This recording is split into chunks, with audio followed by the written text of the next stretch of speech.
I hope you have read all the handouts that were given to you.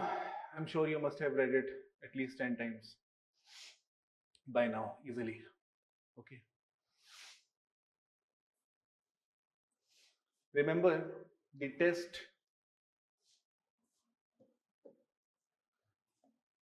on 27th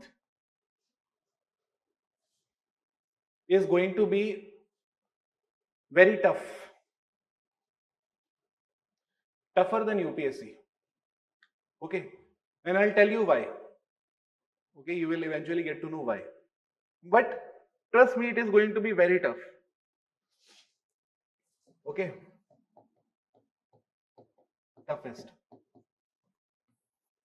In fact, all the questions that I take in test series, okay, I take test series more seriously than any course, whether it is foundation course or daily answer writing.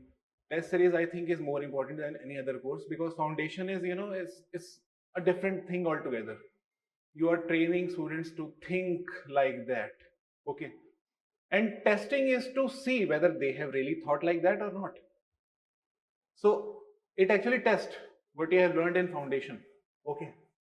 And it does not only test what you have learned in foundation, it also tests whether you can think anything on your own. Okay. And the questions that are going to be there in the first test would test your applied knowledge. Applied knowledge. Okay. It will test three things mainly. First is, obviously, it will have to think, it will have to test your critical reasoning.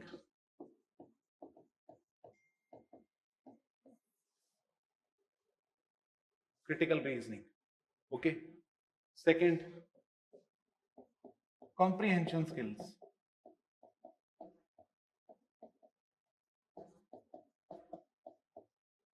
And third comes structure. Third comes structure. I did not write content. Remember this. I did not write content here. Why? Because content varies. Three students are writing on the same question, they are giving three different answers. In the sense, three different keywords or concepts or scholars may be there. Okay. That does not matter. Like for example, in objectivity, I have told you the essence of objectivity, but in the handouts you will also see many other scholars. Okay. Similarly, when I am teaching you anything, in the handouts you may often come across scholars which I did not take up in the class, and obviously all those things cannot be taken up in the class, because then we'll waste our time in these units only and we will not be able to proceed. The essence of the foundation class is to ensure that you guys understand the basic idea. Okay, rest is handout. But the knowledge that you are going to gain after reading the handouts and after revising the classes will automatically make all of you different from one another. Trust me. And you will see it eventually when you write the test. All you guys have learned similar things, all you guys have read similar things, still your answers will be different. And what is that one thing which makes us buy different books and search on Google? Just to be different. But we do not realize we automatically are becoming different, despite reading similar thing, and that happens in tests. Okay, so content is not something that is going to be checked. Content will vary, unless if, like for example, if the question is on positivism and you are writing phenomenology, then obviously it is nonsense. But considering that you are not going to commit these kind of blunders, content as such do not matter as much as these things matter. Okay, so this is what the structure of the test would be like. Applied, basically it is going to check your applied knowledge.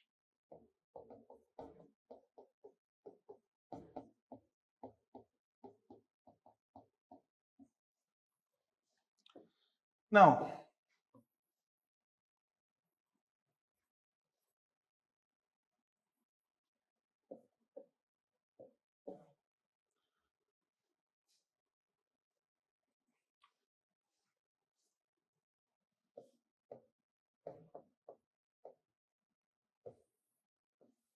Unit 4.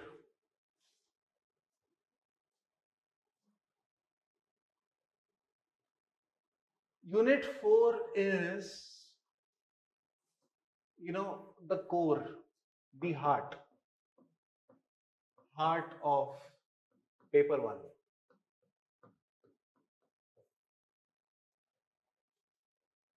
Okay. It is the heart of paper 1. So far, we worked on critical reasoning, Enlightenment period. So it was all about brain that we have studied so far. Scientific method, critical reasoning, objectivity. It was all about brain and eyes. Now is the turn for heart. And heart is obviously very important. Okay. Just like any other organ, center of the body. Okay. If you look into the structure of Unit 4,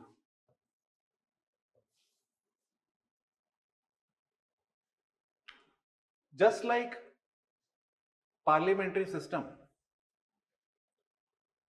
rests on 3 pillars of democracy. Okay. Legislative, judiciary, not parliamentary system, but democracy has its own set of pillars. One is legislature, executive, and judiciary. Okay. Similarly, if you talk about sociological thought and sociological thinkers, it has also got 3 pillars. Okay. The name of first pillar is Emile Durkheim. Second is Karl Marx. And third is Max Weber.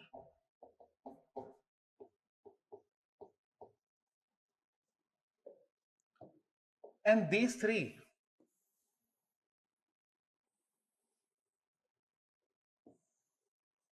are European scholars.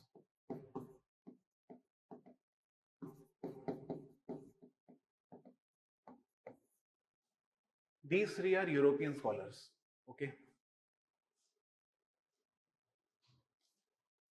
After this comes another set of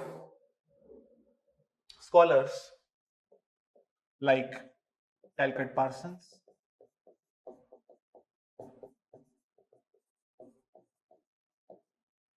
Robert Merton,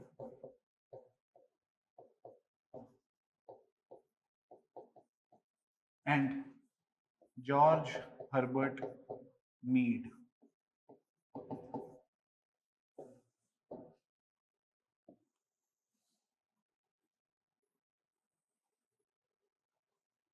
And all these 3 are American scholars.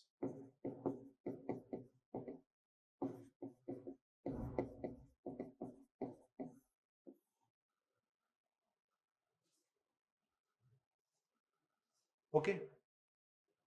And there is a correspondence between these people. Okay. If you look top down, these names are not written in a random fashion. There is a larger idea underpinning the structure that I've made here. Emile Durkheim and Talcott Parsons, you will see a lot of similarities between them. Once you will read Talcott Parsons, you will eventually get to know how they are similar. You will find a lot of similarities in the writings of Karl Marx and Robert Merton. Not huge similarities, but the basic essence. Basic essence. Okay.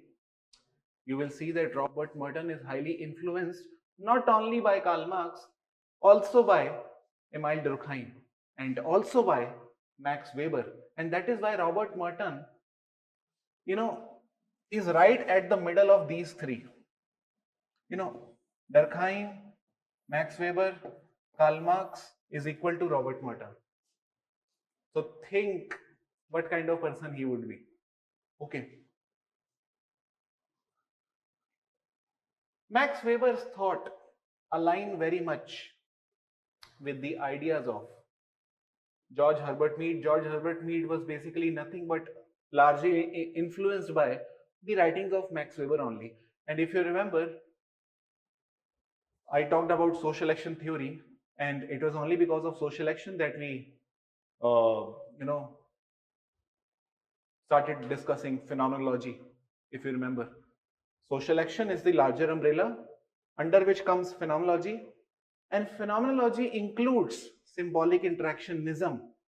And symbolic interactionism, if you remember, is given by Herbert Mead only.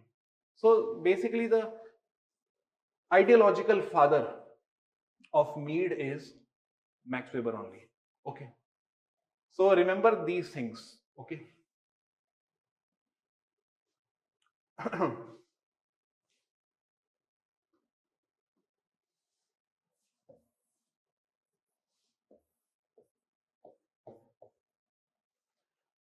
Okay. Now let us start with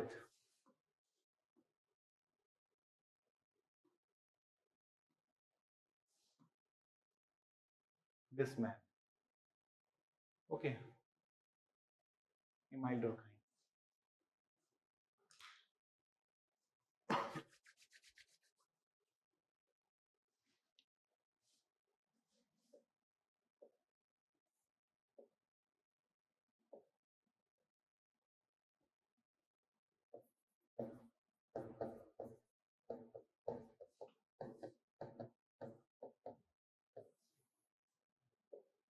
The timeline is 1858 to 1970.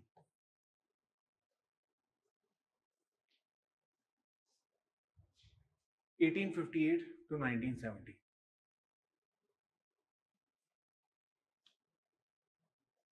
Why this timeline is important? Everything that I'll tell you would be highly relevant. Okay. So if I've written timeline here, it is very much relevant. Why? Because it was only during these times, specifically, if you talk about the latter, or sorry, the early 20th century, if you talk about 1900 onwards, it was only during those times that French Republic had started gaining significance. Third Republic was, we were talking about Third Republic in those times. In case if anyone has not read world history, don't worry, you will eventually read and you will get to know all these things. Okay, I'm not going to teach you whole world history. Okay, but 1858 1917 is the period basically when France was undergoing social reconstruction.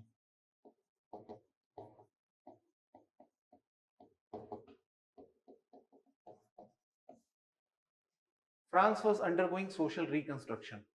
Why and how? Now I'm going to tell you the whole story. Okay. Remember always, whenever any person writes any book, whenever a person describes any phenomena, one or the other way, it is the history, it is the place, it is the time, all these things which are influencing whatever he is writing in the book. If you read Gandhi's Experiment with Truth, you will realize whatever he has written is very much the reflection of the ideas that were present, the historical events that India was going through. Okay. If you read a book written by Ambedkar, again you will find the same. History has always been one of the major influence or the driving force behind any perspective that scholar brings in to his writings. Okay.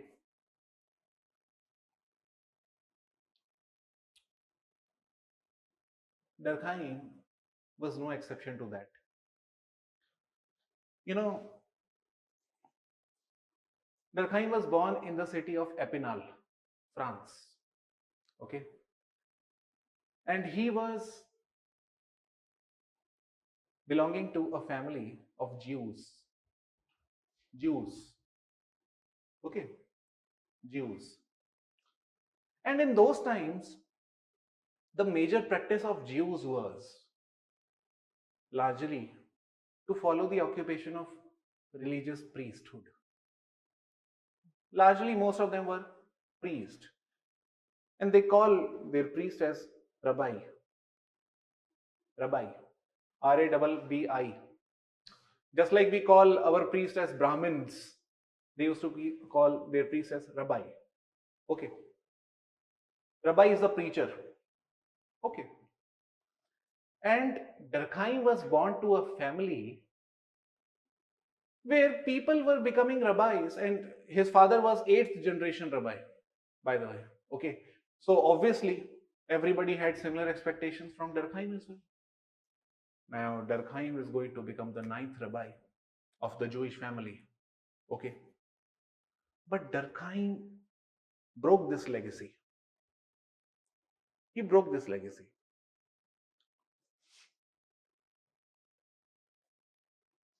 Before Durkheim could attain the age of 20, he lost his father. And you know, when he lost his father, it was a great shock to him and his family. And only during the times of remorse or sorrow,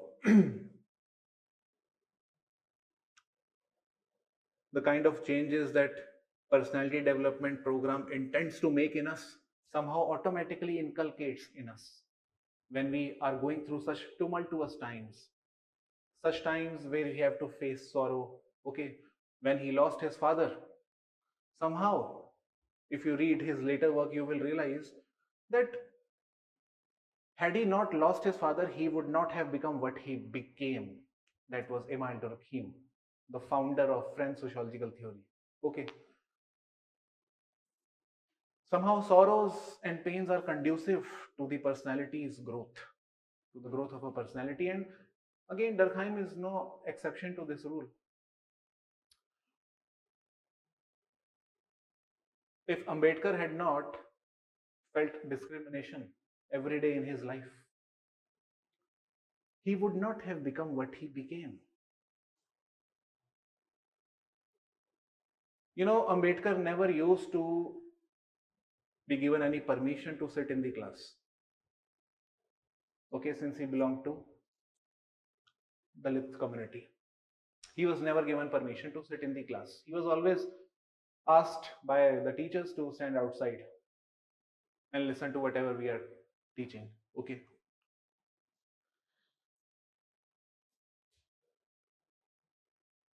Gandhi.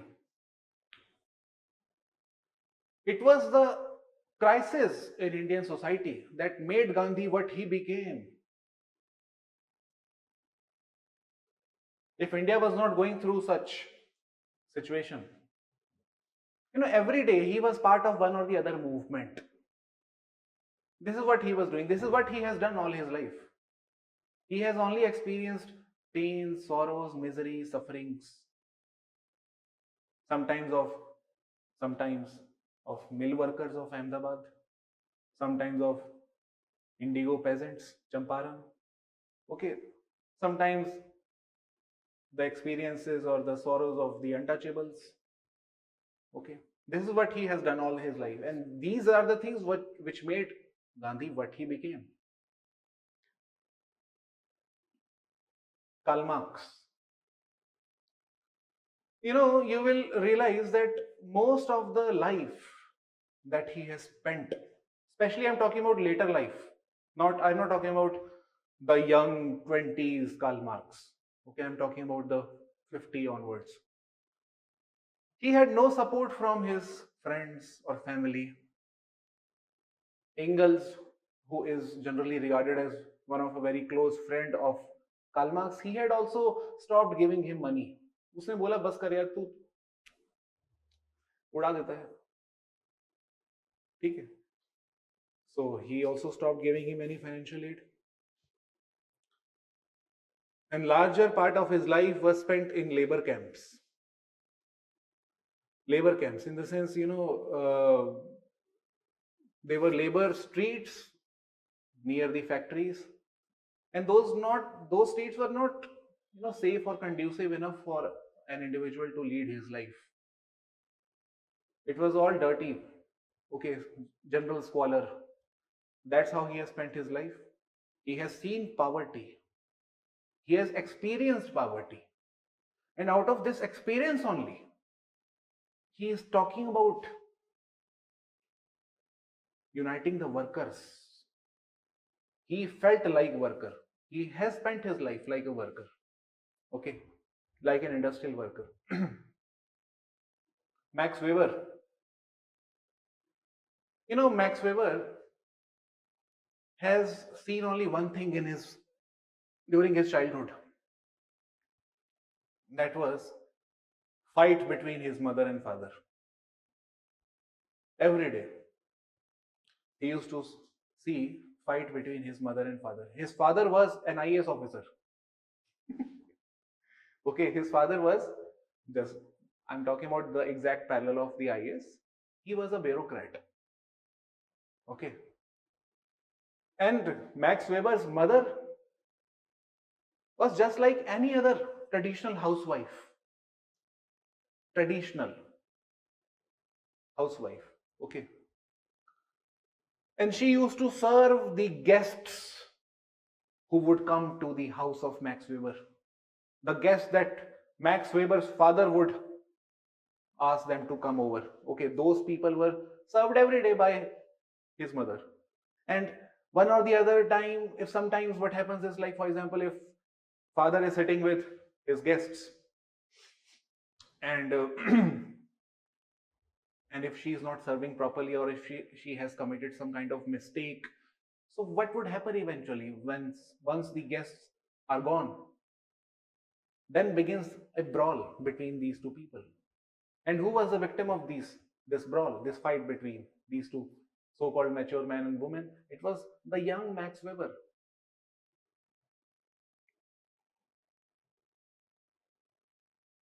Eventually, Max Weber asked his father to get out of my home. Imagine a child telling the father to get out. And one day he lost his father also. And then he spent his life in guilt. Why did I ask my father to get out of the house? You will see all these people now. They have become great only because of sorrows and miseries. Nothing else. And when I get a call from student कि sir answer नहीं लिख पा रहे हैं, then I think अरे क्या मतलब this is nothing.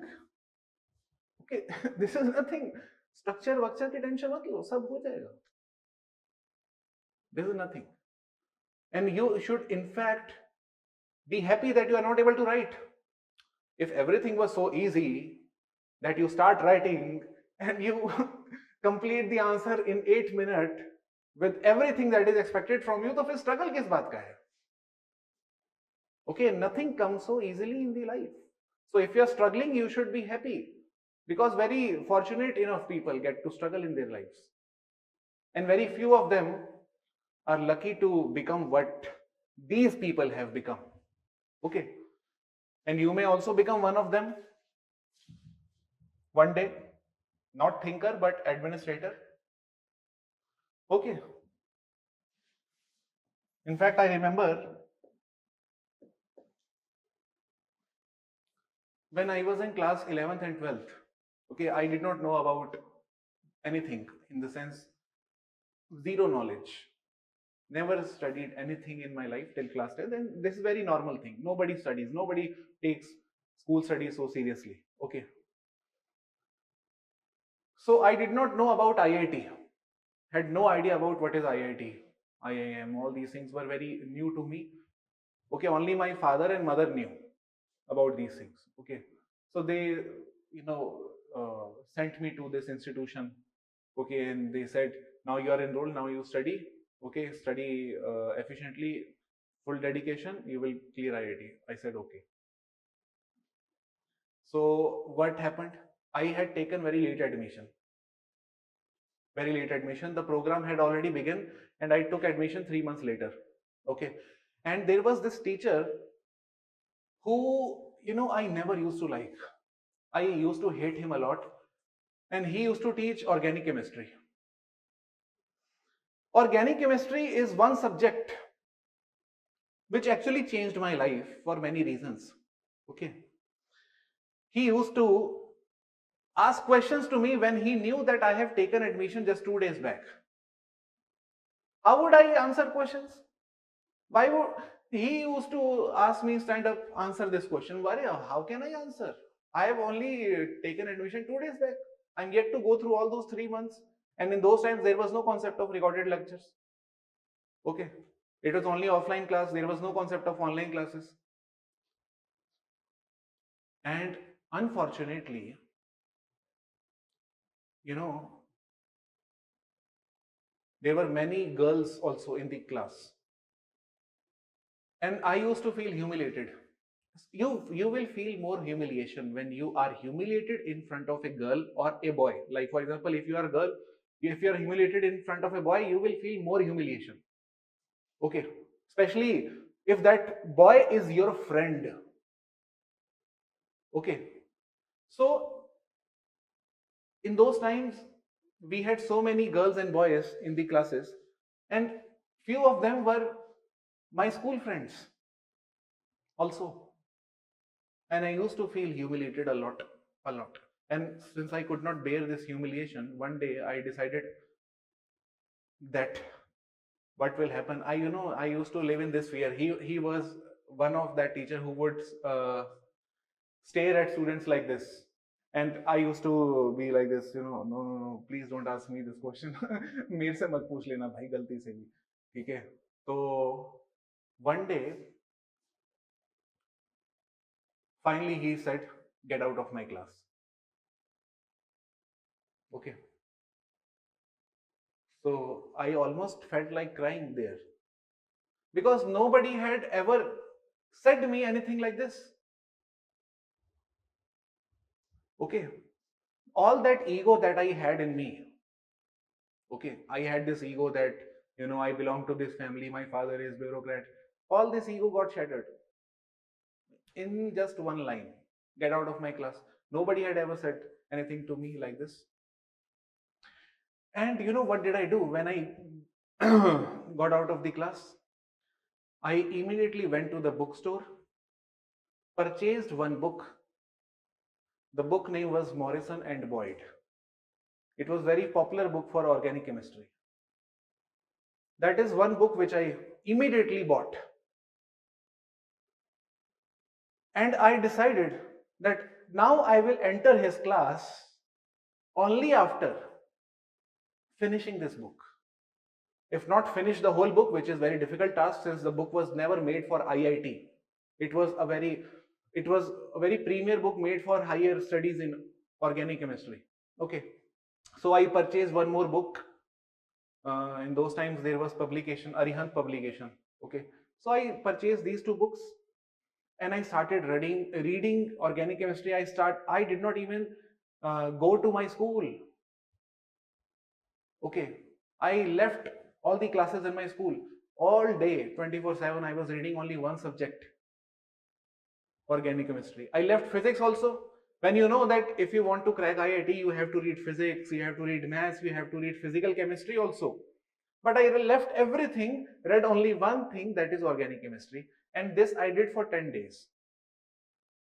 10 days, almost every day I used to spend approximately 7 or 8 hours because, you know, 8 hours, I think it was 10 hours because I used to do nothing. Not even, I had even stopped playing with my friends. They would call me at home and I would say, nahi, nahi, I am not coming. Okay.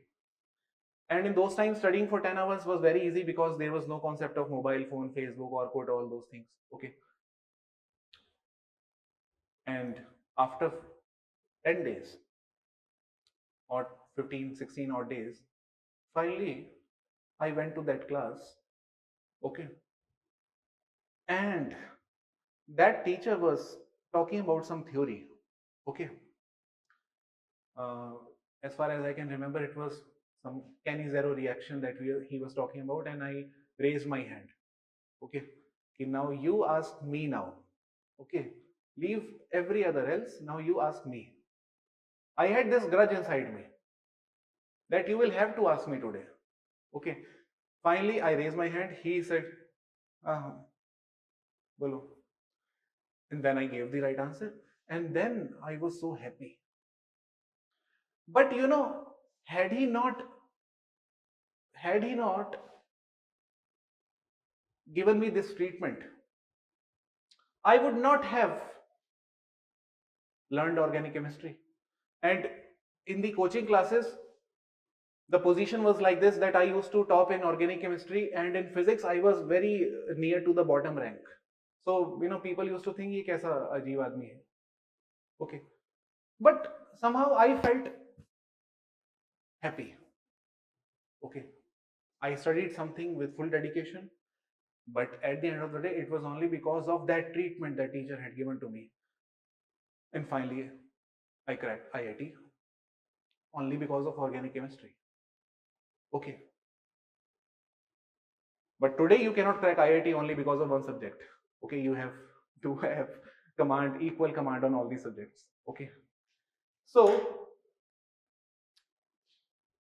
if you feel any sort of problem with answer writing, you are very lucky, because it shows that you are trying hard, okay. Just keep working on that, keep working on those lines, and remember one more thing.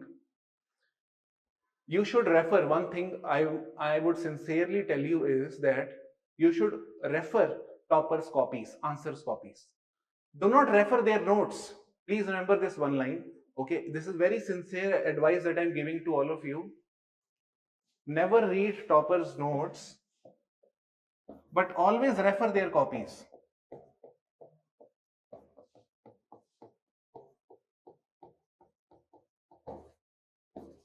But always refer their copies,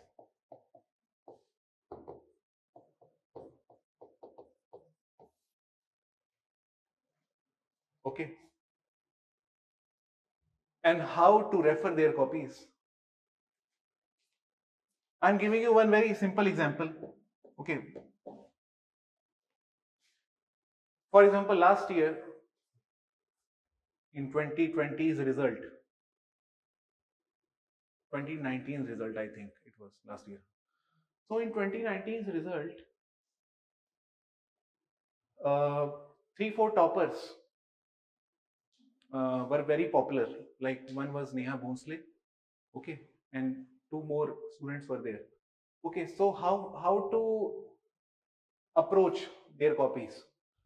What you can do is, and what you should be doing is, for example, if I have Neha Bhosle copy with me, okay, I should also have one more copy, okay, uh, one more copy from the same year 2019, and other than 2019, I should also have copy from 2018, again from 2 toppers, okay. Only this. So basically you should have 4 copies. 2018 2 copies, 2019 2 copies. When you will read these 4 copies, na, read in the sense, when you will look at the structure of their answers, you will come up with one pattern which is very much there in their writing. However, their content may be different. You will see that Neha Bhosle's content and someone else's content is very different, but still they have made it only because there is a pattern in their answer writing. And what is that pattern? The pattern is all about structure, in the sense they are not explaining a lot. You would not see them explaining too much.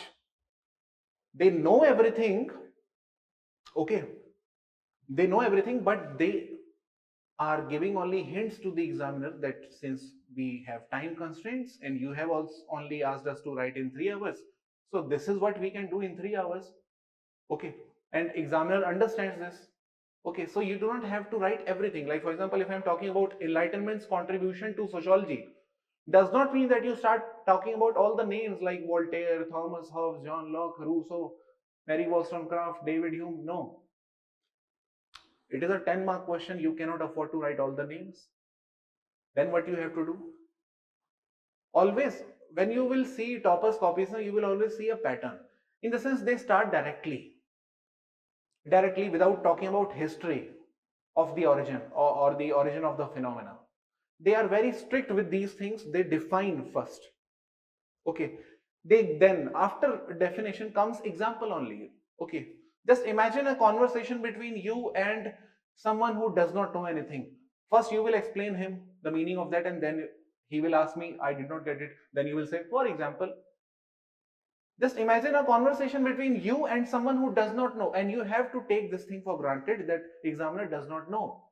Although you know that he knows, but you have to treat him like a reader, not as an evaluator. Okay. And as a reader, a reader who does not have enough time to read all the answers thoroughly, you have to keep that evaluator in your mind every time. You cannot think only about yourself and whatever you have written. You have to keep cognizance of that evaluator also. Okay. Because everything is in his hands until you make it through. Okay.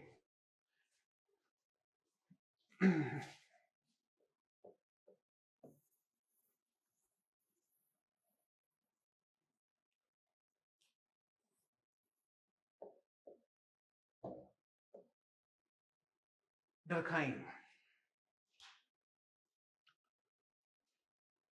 In the year 1794,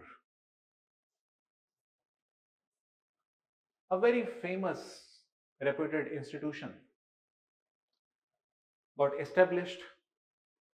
The name of that institution was, in France, the name of that institution was École Normale Supérieure. Okay, this is the name of the institution. École Normale, École Normale Supérieure. Okay, in the sense, superior reflects the elitism. In the sense, whosoever is going to take admission in this college is different from rest of the people. When you enter into Labasna, you become different from rest of the world. And the only difference is that Labasna, when you enter into Labasna, you know that you are going to serve the administration now. However, in the case of École Normale Supérieure, as a student, once you come out, you are not only going to serve the government, but you are also going to serve the students in the academics. So École Normale Supérieure actually was established in the year 1794 to produce administrators and professors. Okay, in the year 1794, this college was established to produce two people, administrators like you guys and professors. Okay.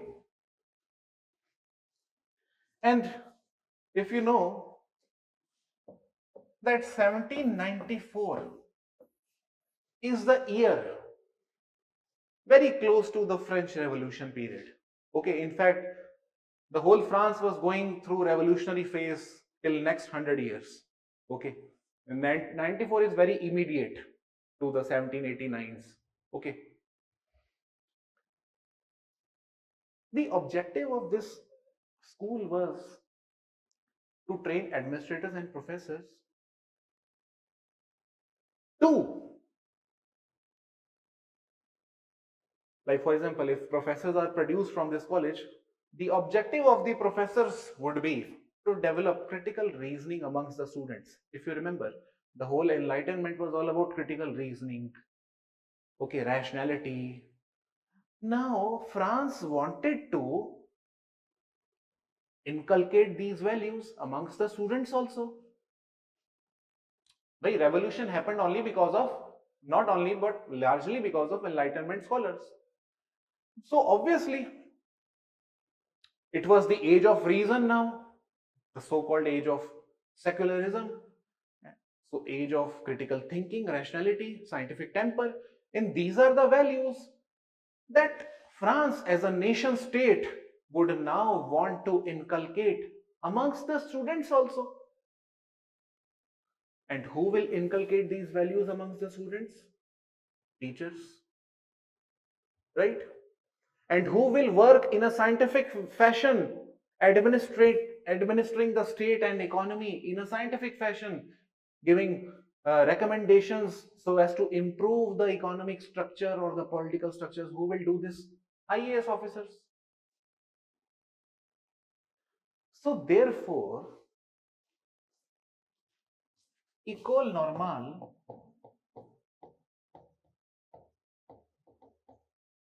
superior. Superior. I am not able to recall the spelling because it's a French spelling. Superior. Maybe like this. Okay. It produced professors and administrators.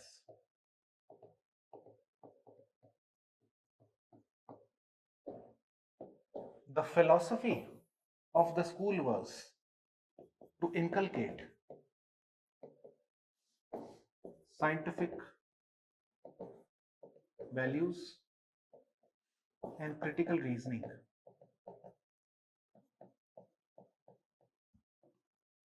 amongst the Frenchmen.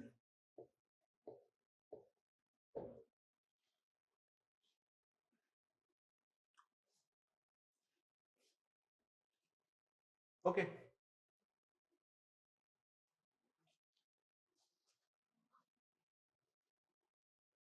When Durkheim lost his father, he had only one ambition: to clear UPSC. This is the only ambition that he had, to clear UPSC. UPSC matlab École Normale Supérieure. He wanted to enter into this prestigious institution because he had nothing in his hand. He lost his father. Whole responsibility was on the shoulders of Durkheim now.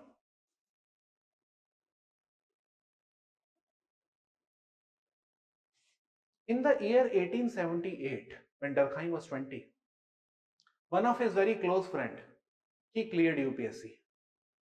His friend, he cleared UPSC. And Durkheim was like, how could he clear UPSC? He did not know anything.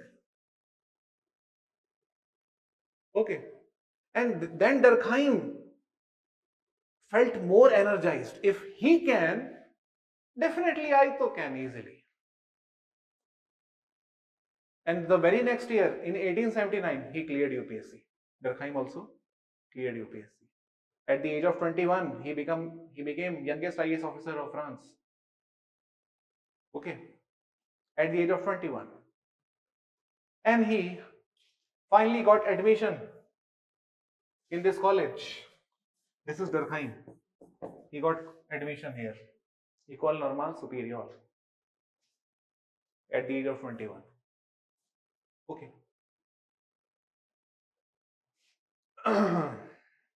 But he was not very happy with the teachers in this college. Somehow he felt, although he had taken philosophy optional, okay, his optional was philosophy.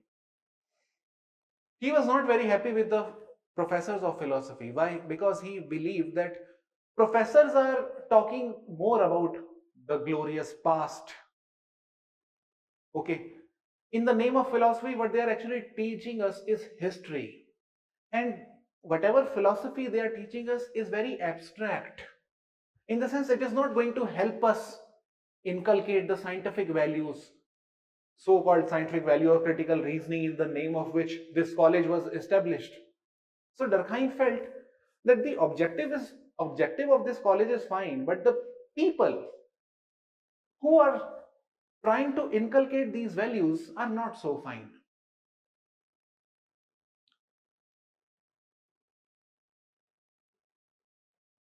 Finally, when he had to give last examination in this college, his final year college, final year,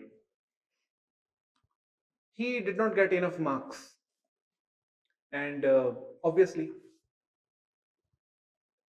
his friends had a lot of expectations from him, because only after marks you are now going to get allotted service. See, once you get into Labasna, you may have to give one more exam there tomorrow.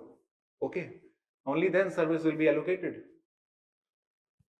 So he did not get enough marks, so he got disappointed कि यहाँ तक आ गए हैं, अब IAS नहीं बन पा रहे. So he left the field. He said that instead of administrator, now I will become professor.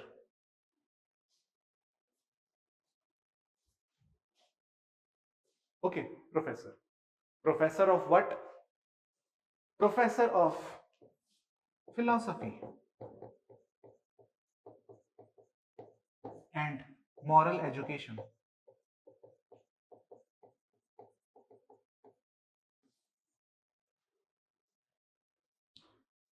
And he got this professorship at another university.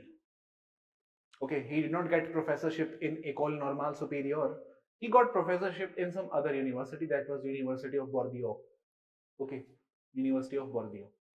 These things are not those which are going to be asked in the examination, but it is the history that you would always keep in your mind. Only then you would be able to understand why Durkheim has written whatever he has written. Okay.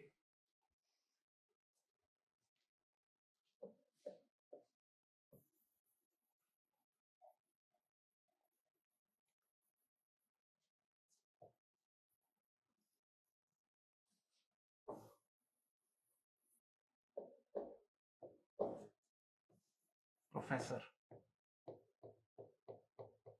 at University of Bordeaux.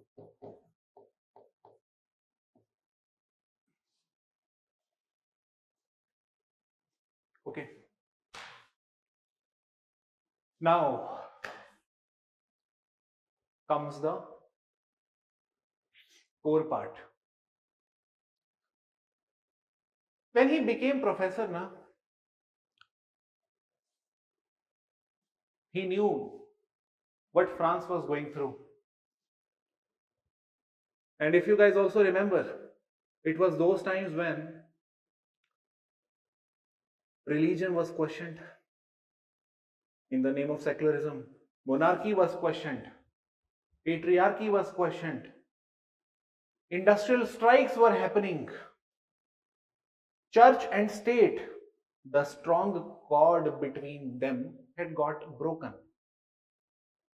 Church and state were separate now. This is how we define secularism. Okay. Church and state were different.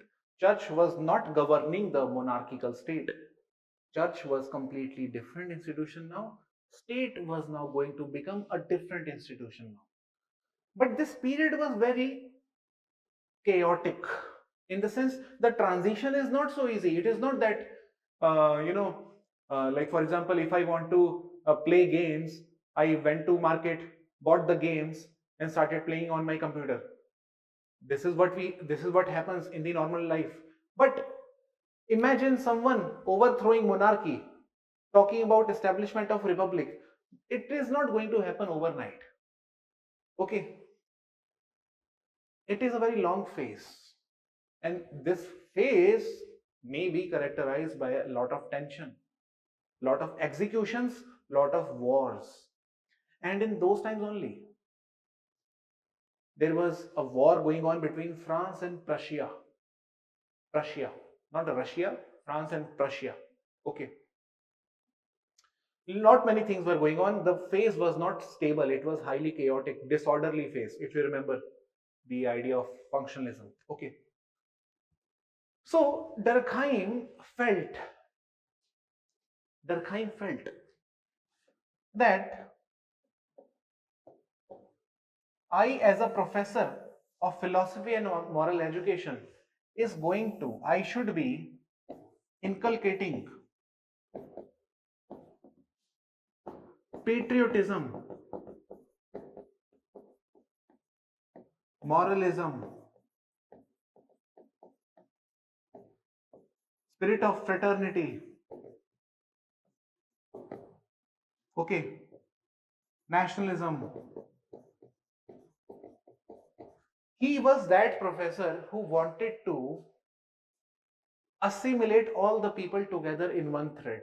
In the sense, people, there was a lot of chaos. People did not know what kind of occupations are going to be there in their hands now. Okay, let me tell you this way, then you will understand.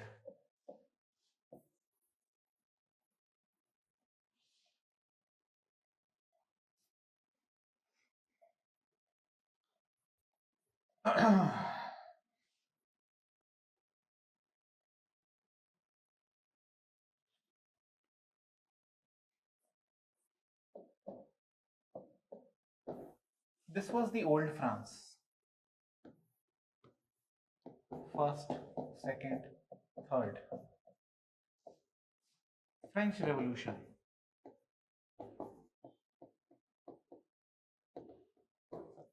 Now, what after French Revolution?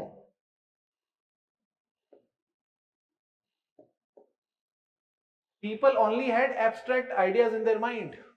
They knew about the idea of secularism. Okay. They knew about the idea of democracy. They knew about the idea of free speech. Okay. They knew about the idea of women empowerment, gender equality. All these ideas were there.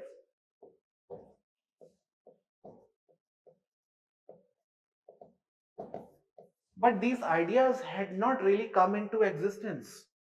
It was all vacuum. Complete vacuum here. These ideas were only in the air. Think like this only. These are only abstract ideas. It was complete vacuum here. And this, if you remember, structure, this structure was basically legitimized by what? Who told that kings will be, or the church will be at the in the first state, priestly class, and nobility will be in the second state, masses will be in the third state? Who had normalized this order? What exactly is that thing which actually legitimized this order? This order was legitimized by religion, right? Church, right? If you remember that Victorian hymn, also Victorian hymn, which I talked about, all things bright and beautiful, okay, in which it is written that king in his castle, poor at his gate. God made them highly and lowly, ordered their estates. So the whole estate system was legitimized by church or religion. And when it is legitimized by church and religion, that means this order had which permission? Divine permission. And divine permission means divine sanction.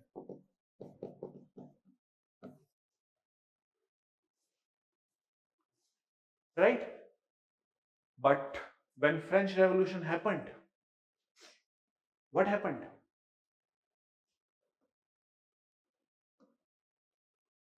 We killed God. God was dead. What is the meaning of critical reasoning? To think beyond what is told to you. Okay. To think on your own. And when we started thinking on our own, God was dead. Then we realized God तो exist ही नहीं करते. Okay, ये तो बताया था हमें बचपन में. This was something that was told to us, but he does not exist. And when, imagine, the whole structure is cemented. Okay, just imagine like this. Whole structure was cemented. This is cement. Okay. And what is the name of cement? The name of cement is God. The name of cement is God. And now you're saying God does not exist. What will happen? Structure will break down. Structure will break down. And with French Revolution, structure broke down. Now people were not able to understand what is going to be the new cement. New cement.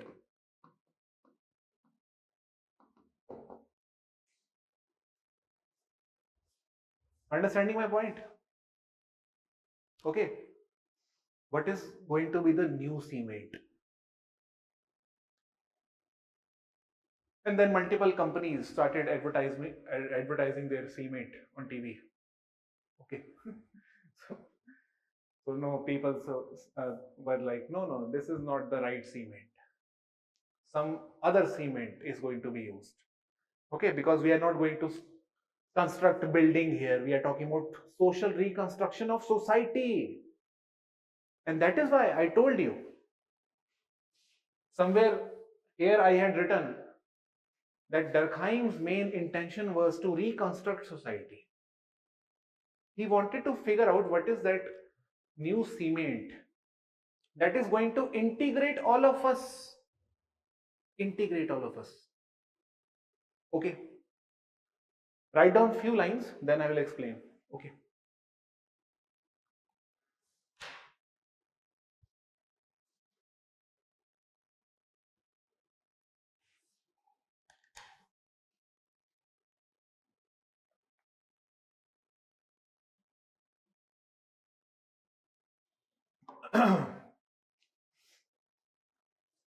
every scholar every scholar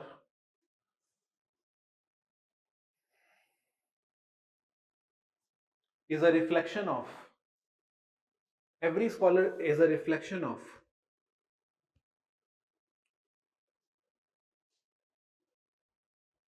historical conditions, historical conditions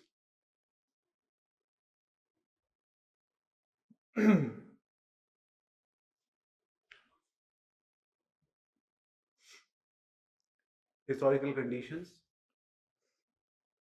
and events.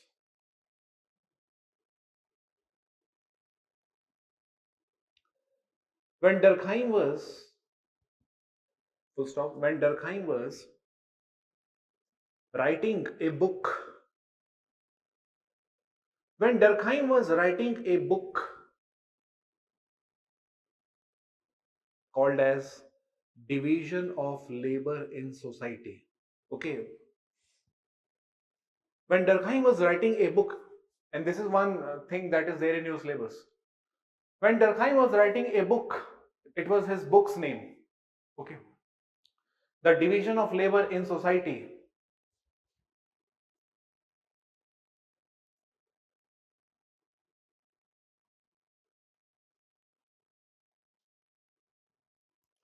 Comma.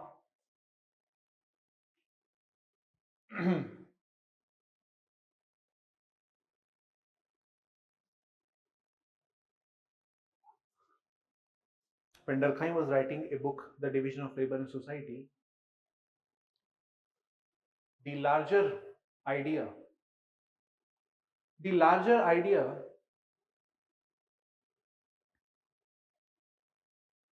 was to ponder over the question, was to ponder over the question as to as to as space 2 as to what is that one thing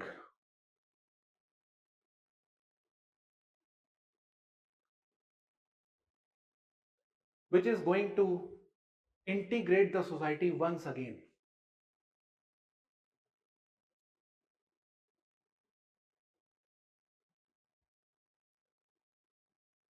Understood? The new cement, he was thinking. Okay, because the larger structure was completely shattered, questioned by the Enlightenment scholars. that it was all illusion, God did not exist. God was ruling over us for so thousands and millions of years, and today we got to know He does not exist. Okay, imagine how stupid humanity was. We were living in dark ages only. Then only light came upon us and we became enlightened. The God does not exist. Light यही तो है, यही light है. Okay. Next line.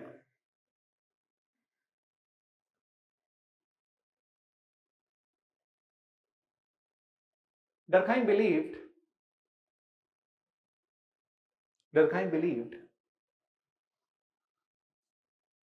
that Enlightenment, French Revolution, and Industrial Revolution, Durkheim believed that Enlightenment, French Revolution, and Industrial Revolution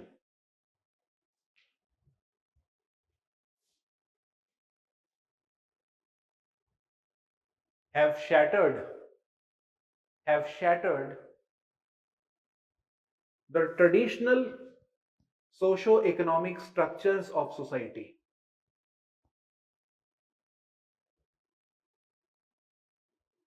Have shattered the traditional socio-economic structures of society.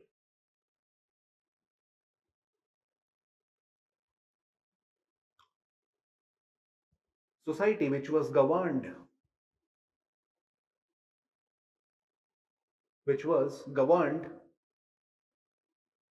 until then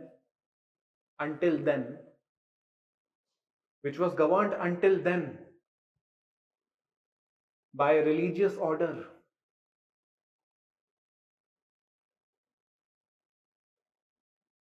Okay, any issue so far? Okay. Now,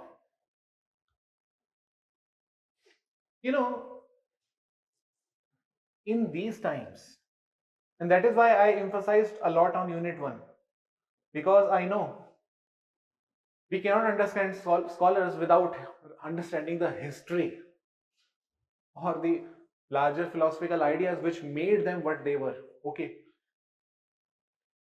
but now you will actually get to revise also the Unit 1 and Unit 2 also. Okay, this is the beauty of Unit 4. See, the problem is that in those times, even what you have to do, in a sense, what is going to be your occupation, the source of income, was also decided by religion. Okay, today what you want to do is not decided by religion. It is decided by you alone. I think, therefore I am IAS. Okay. But in those times, I did not think, therefore I was an agrarian farmer or a peasant serving the king. I did not think, therefore I believed God exists. Today I think, therefore UPSC. I think, therefore IIT. Okay. So what I think is more important. What you think does not matter. So in those times, occupation and status was coming from religion. Religion gave us our occupation. Religious gave us our status. You belong to third estate, second estate, first estate on the basis of religious order. Okay. Like for example, if I talk about traditional Varna system of our Indian society, why Shudras belong to fourth Varna? Because They are coming from the foot of Lord Brahma. Foot, foot. Okay. I hope you know about this thing. In case you do not know, let me also tell you this briefly so that you have a parallel also in your head, because one day we have to study Indian society also. Okay. Uh,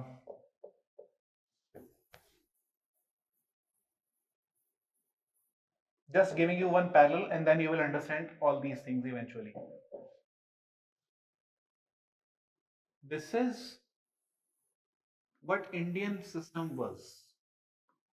First, second, third, fourth.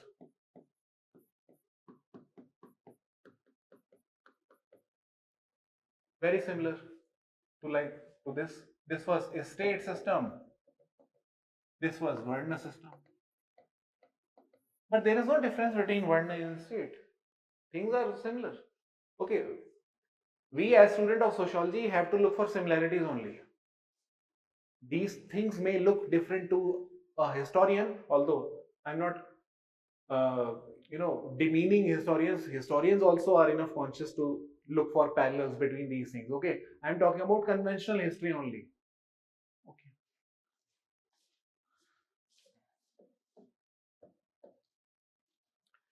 this Varna system was also cemented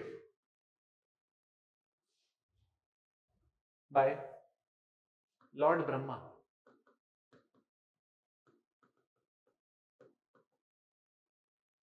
Lord Brahma.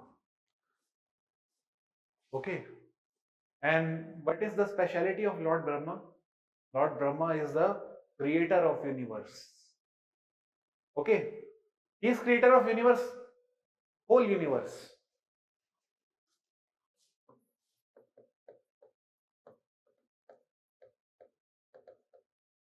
And since he is the creator, so the society and the order in society will also reflect what Lord Brahma commands or orders.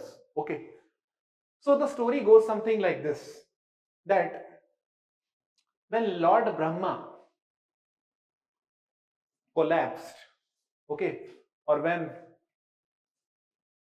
finally Lord Brahma was not there anymore and he left completely up to us to lead our lives, what happened eventually, that from the head of Lord Brahma, Brahmins took birth. This is the story. Okay, from the head came Brahmins. Why? Head symbolize something. Head symbolize intelligence. Okay, and therefore Brahmins are the symbolic representation of Brahma's head. Okay, so Brahmins obviously got the supreme status. Okay, so and Brahmins obviously had to have full monopoly of education as well. Okay, since it was the nervous system controlling the society. From the shoulders or from the arms, from Lord Brahma came Kshatriyas.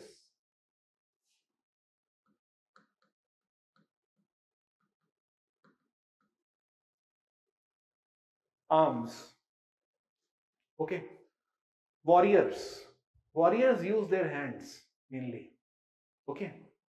If they do not have hand, they are not warrior. They cannot be called as warrior, because in defense and in aggression, this is the minimum thing that you require. Hands. Okay, warrior class.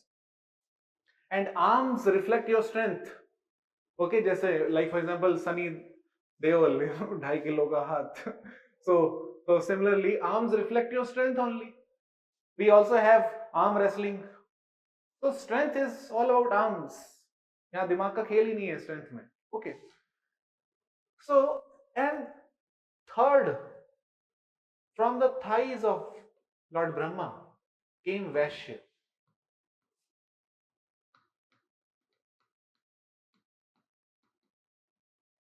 Vaishya community. Vaishya community. Vaishya is a merchant class. Okay, merchant class. Since merchants had to travel a lot Okay, merchants had to travel a lot selling commodities. Okay, so obviously the thighs are very important part. Okay, unless you are strong with your thighs, you cannot travel and you would not be able to earn money, you would not be able to sell the commodities. So obviously from the thighs came Vaishya, Vaishya became merchant class. This is the original theory. Okay, fourth, from the foot of Lord Brahma came Shudras. Okay, and what is the duty of foot? What is the role of foot? Foot carries the whole burden of our human body. Okay, so obviously Shudra would carry the full burden of all the three Varnas, and therefore Shudra will serve the upper three Varnas. This was the old order, religious order. Okay.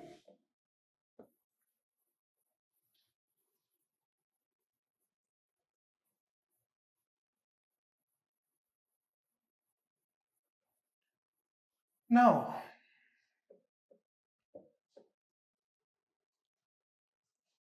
what did that structure actually show us? It showed us that if I am merchant, I'm not merchant because of my talent. I'm merchant because I belong to Vaishya community. Have you ever heard about these people? Mittal, Bansal, Agarwal sweets. Okay. So you will always find these people in business community. These are business people. Okay. ये मित्तल बनिया बंसल अग्रवाल समरवाल पता नहीं आलू वाल या पता नहीं जितने भी होते हैं सारे, these are mainly business class people. Okay, and they think it is their talent. Okay, it is their lineage, but it is not. It was not completely their talent or something like this. It was how the order of society was in those times, and they are simply successor to that order. Simply, that whole business actually got passed on to the next generation. Okay, but it was legitimized only by the religious order. Okay, so which simply means that in those times our occupation and our status was determined by determined by religion. Status in the sense first, second, third, or fourth. Now understood? Now let us come to our French society.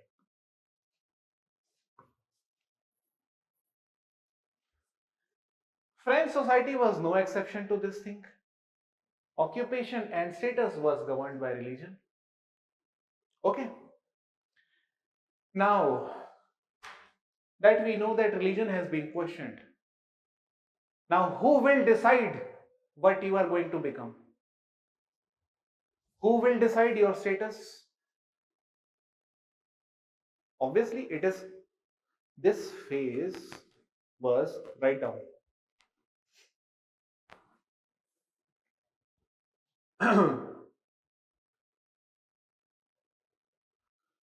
the old the old traditional and moral values, the old traditional and moral values had got broken down,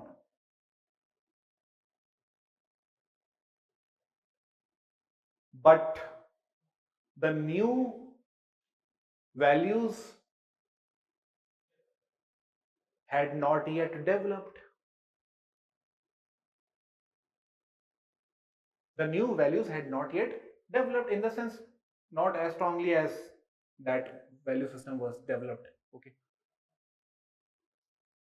and therefore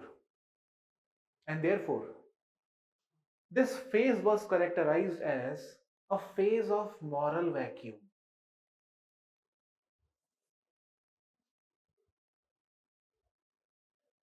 Therefore, this phase was characterized as a phase of moral vacuum or rootlessness or rootlessness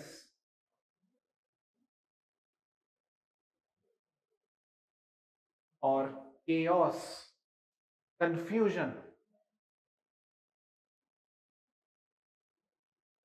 And Durkheim called this phase as anomie. Anomie. Durkheim called this phase as anomie.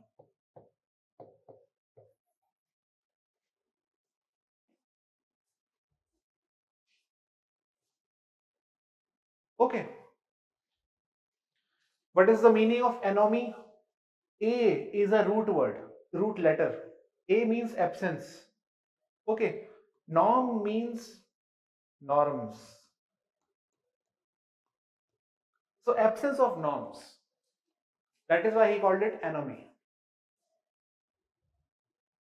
Okay.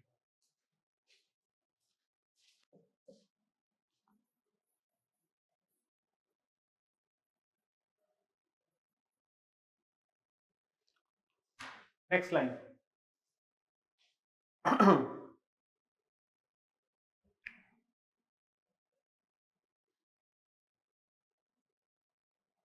this phase, this phase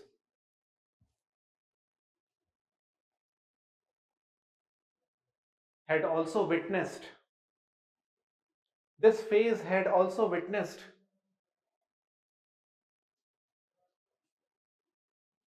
major historical events. This phase had also witnessed major historical events like first, church state discord, something that you have read in unit 1. Recall the notes. Okay. Church state discord. Now you will have proper link also between these two. Okay, 1 and 4. First, church state discord. Second,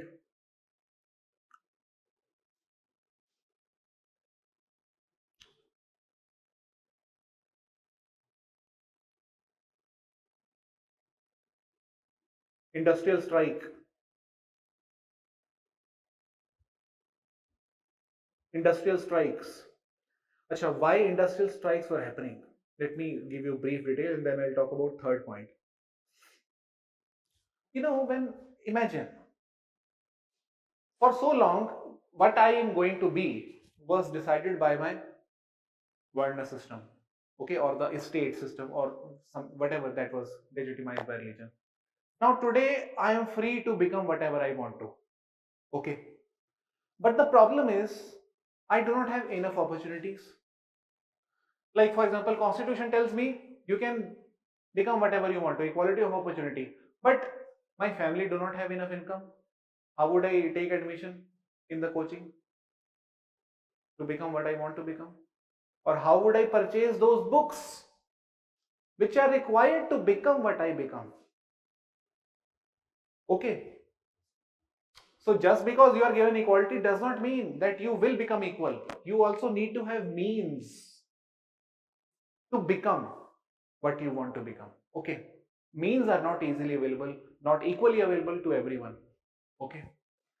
And the problem is who get the maximum means is still governed by which caste he belongs to.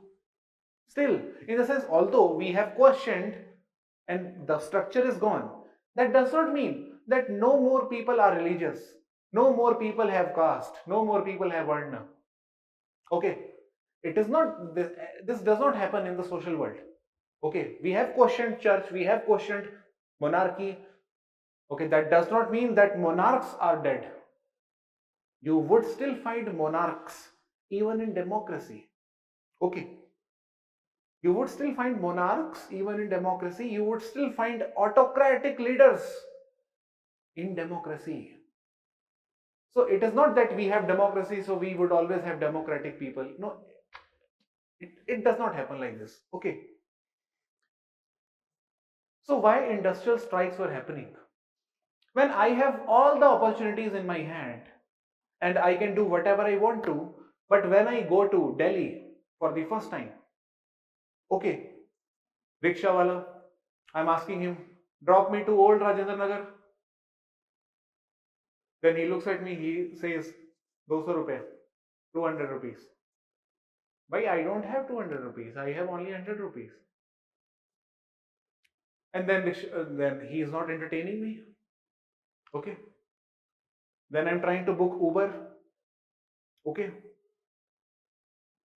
Uber is not available. I want to go to Old Rajendra Nagar. Okay.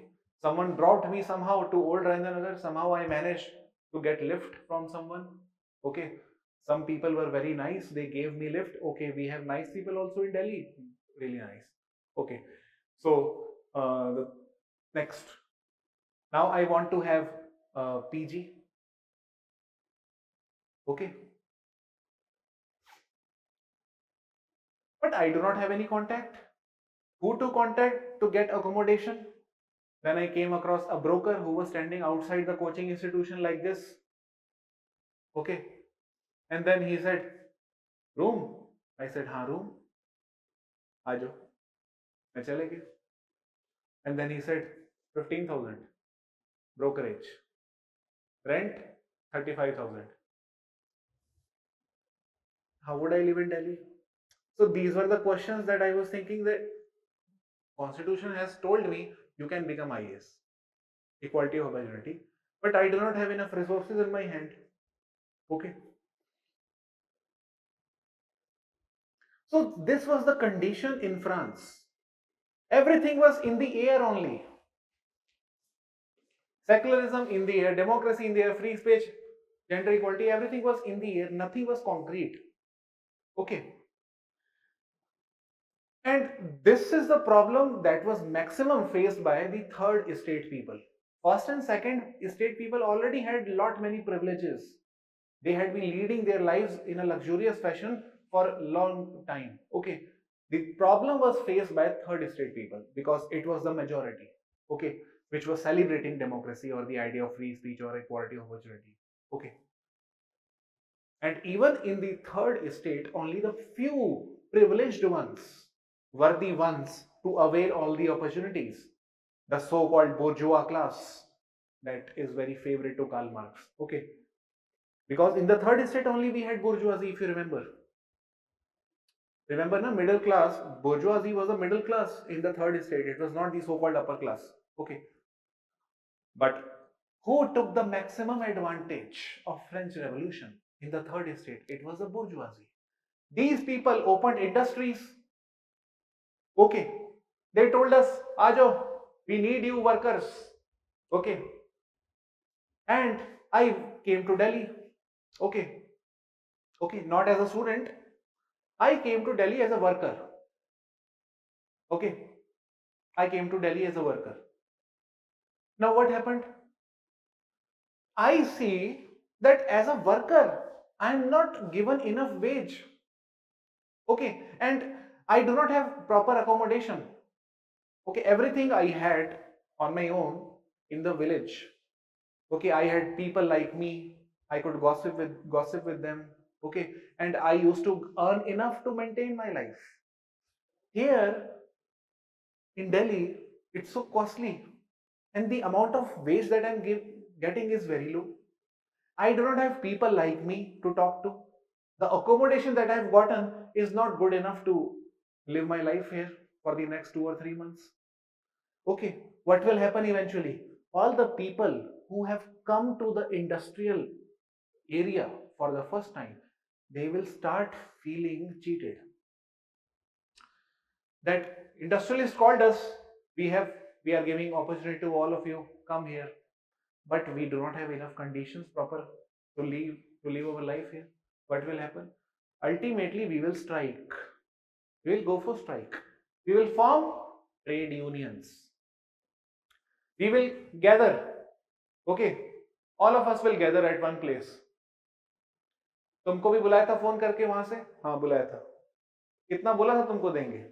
नहीं, उन्होंने बोला था इतना देंगे, but they are not giving us. What kind of accommodation they had promised to you. And what are you getting? Okay, one leader is speaking to the workers, and workers are feeling charged. Yes, you are right.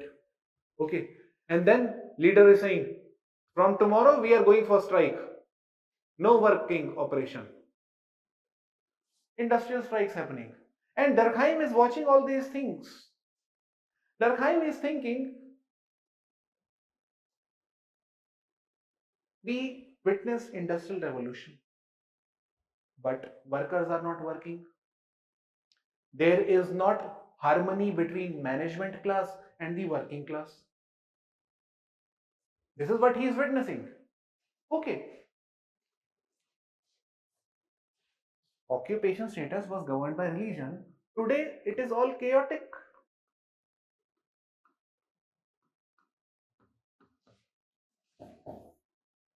Industrial strikes.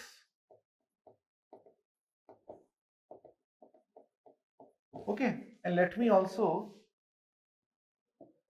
write down all the things which actually went into the making of revolutions or the changes in Europe. It was not only French Revolution, it was also Industrial Revolution and Enlightenment. Okay, and what is happening here? Industries are not giving them enough wage, proper accommodation, and therefore industrial strike. Second, church and state, since it has been questioned, the relation between them has been questioned. Okay, so therefore church will no longer be governing the state, but state as a concept has not really internalized the values of democracy. State is still ruled by few privileged people. Okay, so state was not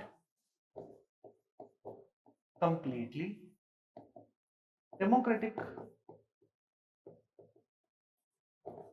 Democracy as a concept came very later after French Revolution. It was not overnight.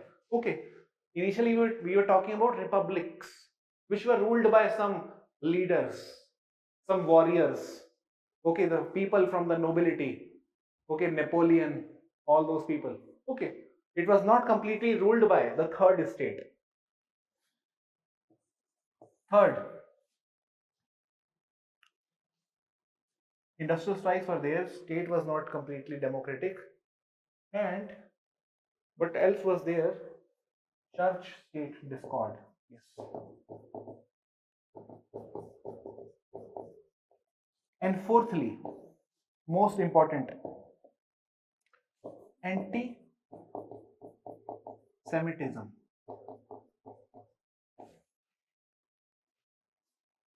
What is anti Semitism? Now, let me also talk about this. As I told you, Durkheim was a Jew. Jew. Okay. And in the city of Lapinal in France, where he was living, in that city there was a colony of Jews. And it is very natural. You have colonies of such ghettoized communities. We call them as, okay, ghettos. So Jews were also living in ghettos. In ghetto, you always feel the we belongingness, the belongingness, or that thing that you guys are always there. Okay, minorities all often form ghettos. Okay, now unlike Germany, which was very much against the Jews in those times, France was very liberal, and therefore Durkheim, always wrote in favor of the French state, because he believed that unlike Germany, where Jews are massacred, annexed, France-Prussia war was also going on, he believed that France as a state has been very liberal to Jews. France as a state has given us opportunities to serve as administrators in the French government, to serve as professors. So that way France has been very liberal to Jews, unlike Germany. But still, he could see in Europe, or even during the times of France and Prussia war, many Jews colonies were annexed. Okay, and It was complete chaotic period that was going on in those times. Anti-Semitism, France-Prussia war, Franco-Prussia war basically. So nothing was in order. Okay, now write down next line.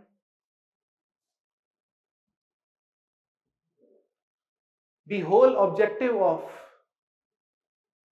the whole objective of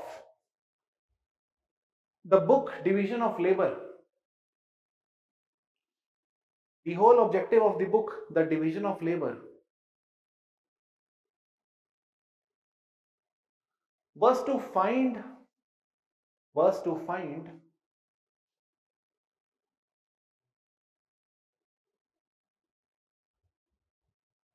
the elements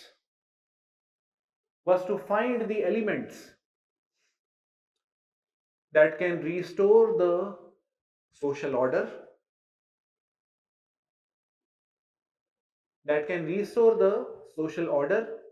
or bring back social cohesion,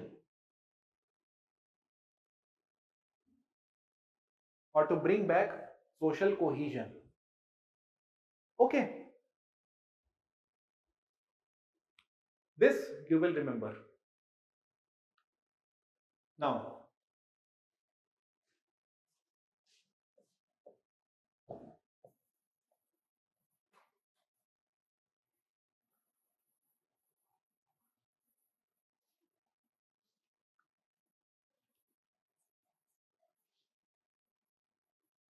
you know why Durkheim is writing whatever he is going to write, or whatever he has written.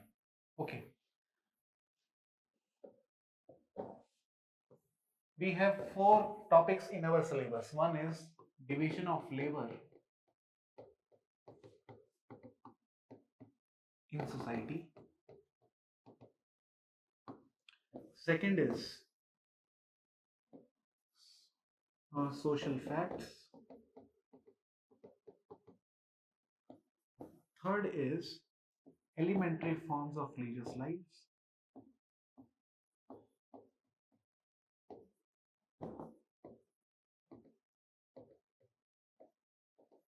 And fourth is suicide. Okay, and all these are connected to each other. Remember this thing. All these are connected to each other. Okay, it is not that, although they are 4 different books, okay, all these are 4 different books except this one. This is not the name of a book. The name of the book was, in which social fact as a concept is given, the name of book was Rules of Sociological Method.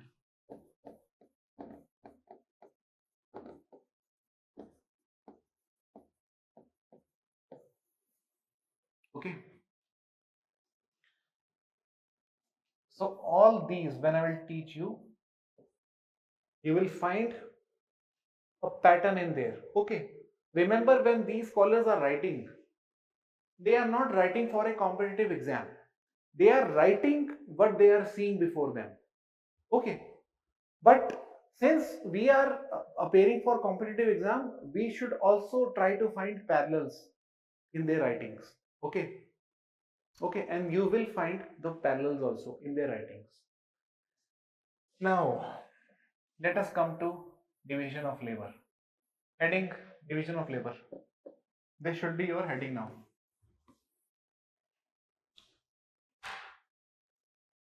Okay, now you will come to know why he called this book Division of Labor, which sounds very economic concept. Okay, how come division of labor is going to address those things, as to how it is going to integrate the order, to bring back the normalcy in the social order? How? See, there is one man, Adam Smith. Adam Smith had written one book. The book name was Wealth of Nations. The nature and inquiry, sorry, on the nature and cause of the rise of the wealth of nations. Okay, let me write the full book name. First, you give this heading in your notes. Okay, and then we write Adam Smith. Adam Smith has written one book. The book name was Wealth of Nations. Colon, like this, colon. And then nature and inquiry into the cause of rise of wealth. Something like this. Okay, I don't know the latter part. Something like this. Nature and inquiry into the rise of nature inquiry of the rise of the wealth of nation. Okay. So basically, why Adam Smith is popular? Why people read him? What made him what he is? Again, it was the time of Industrial Revolution. Adam Smith, wanted to understand one thing. He had only one thing in his mind. Only then you would understand what Durkheim is actually talking about. Okay. Adam Smith wanted to understand how come Britain or England became so prosperous. This is what he wanted to understand. Very simple question. Why Britain became so prosperous? What is the reason behind the rise of wealth of this nation? Okay, inquiry. He is inquiring. What is the cause behind the rise of the wealth of nation called as Britain? Okay. What would a common man say? Common man would say Industrial Revolution. Right? But since he was an economist, he said not Industrial Revolution per se, of course it is. It is the division of labor which has made England prosperous. It is a division of labor. Now, what is division of labor? You know, Adam Smith is actually giving one example of the manufacturing of a pin. Pin, na pin, short pin. Okay, yes, वो वाला pin. Okay, how this pin is actually manufactured. Adam Smith believed that when you talk about manufacturing of a single pin, it may take one full day for 10 different men, or sorry, for one man it may take one full day to manufacture that one pin. Okay, because that pin is very, it has precise cuts, it has head also on the top of it, छोटा सा head होता है, precision एकदम, you have very sharp edges at the tip of the pin. So it requires very precision, labor with high precision and accuracy. It is not a very easy task. Imagine one man who has to make that pin. How much time he will take? One man. It will take him 10 days. Okay, I know I am exaggerating. Okay, let us assume it will take him one full day at least. Now, with Industrial Revolution, what happened? Do you know? One man used to take 10 hours to manufacture one pin. With Industrial Revolution, 40,000 pins are made in one day.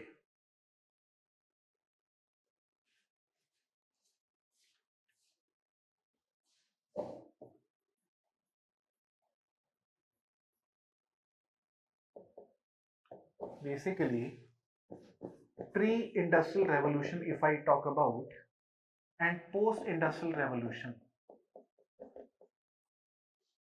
one pin take 10 hours. And here, in 10 hours, you have 40,000 pin.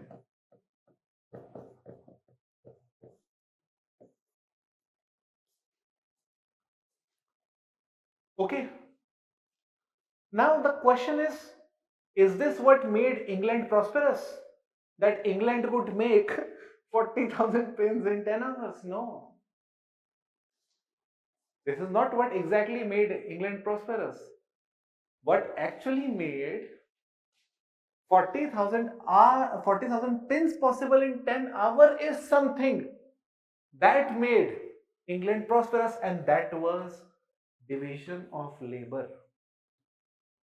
It was the division of labor which made manufacturing of 40,000 pins possible in 10 hours. So it is not this achievement per se which is responsible for the wealth of nation. It is the underlying mechanism, that is division of labor, which is responsible for the structural change of the wealth of nation. Now the question is, what is division of labor and how it contributed to this immense success? Imagine, how can we construct 40,000, how can we manufacture 40,000 pins in one day? Only if we have a strong team, and and if all those people are having great coordination with each other. Okay, fully cooperating with each other. Even if there is hierarchy, they are in cooperation with each other.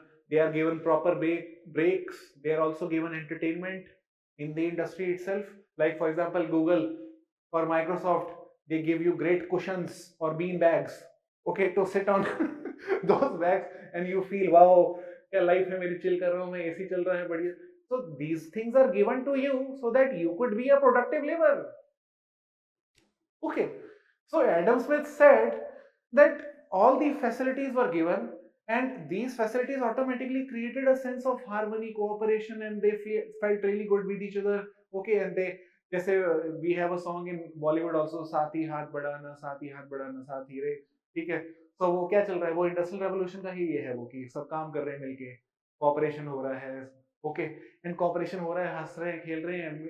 हाँ, they are also cracking jokes while working, and suddenly 40,000 pins are made in one day. पता ही नहीं चला काम करते करते कब हमने इतना कर दिया. इतना अच्छा दोस्ती है हमारी इन लोगों के साथ, पता ही नहीं चलता. So what is division of labor? Write down Adam Smith version. Okay, Adam Smith believed Adam Smith believed that it is the division of labor which is responsible for the productivity.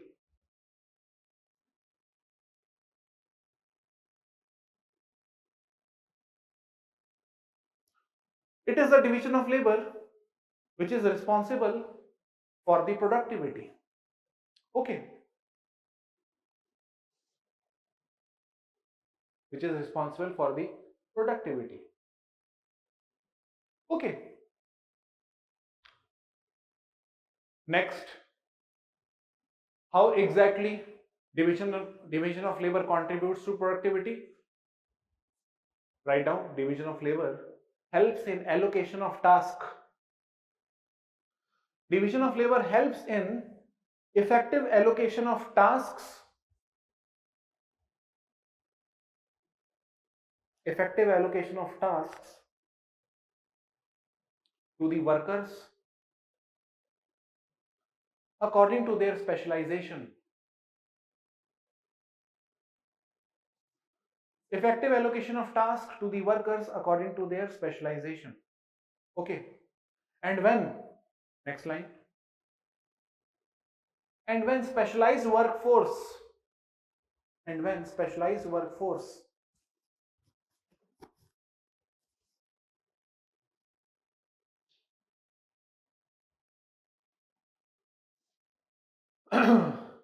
when specialized workforce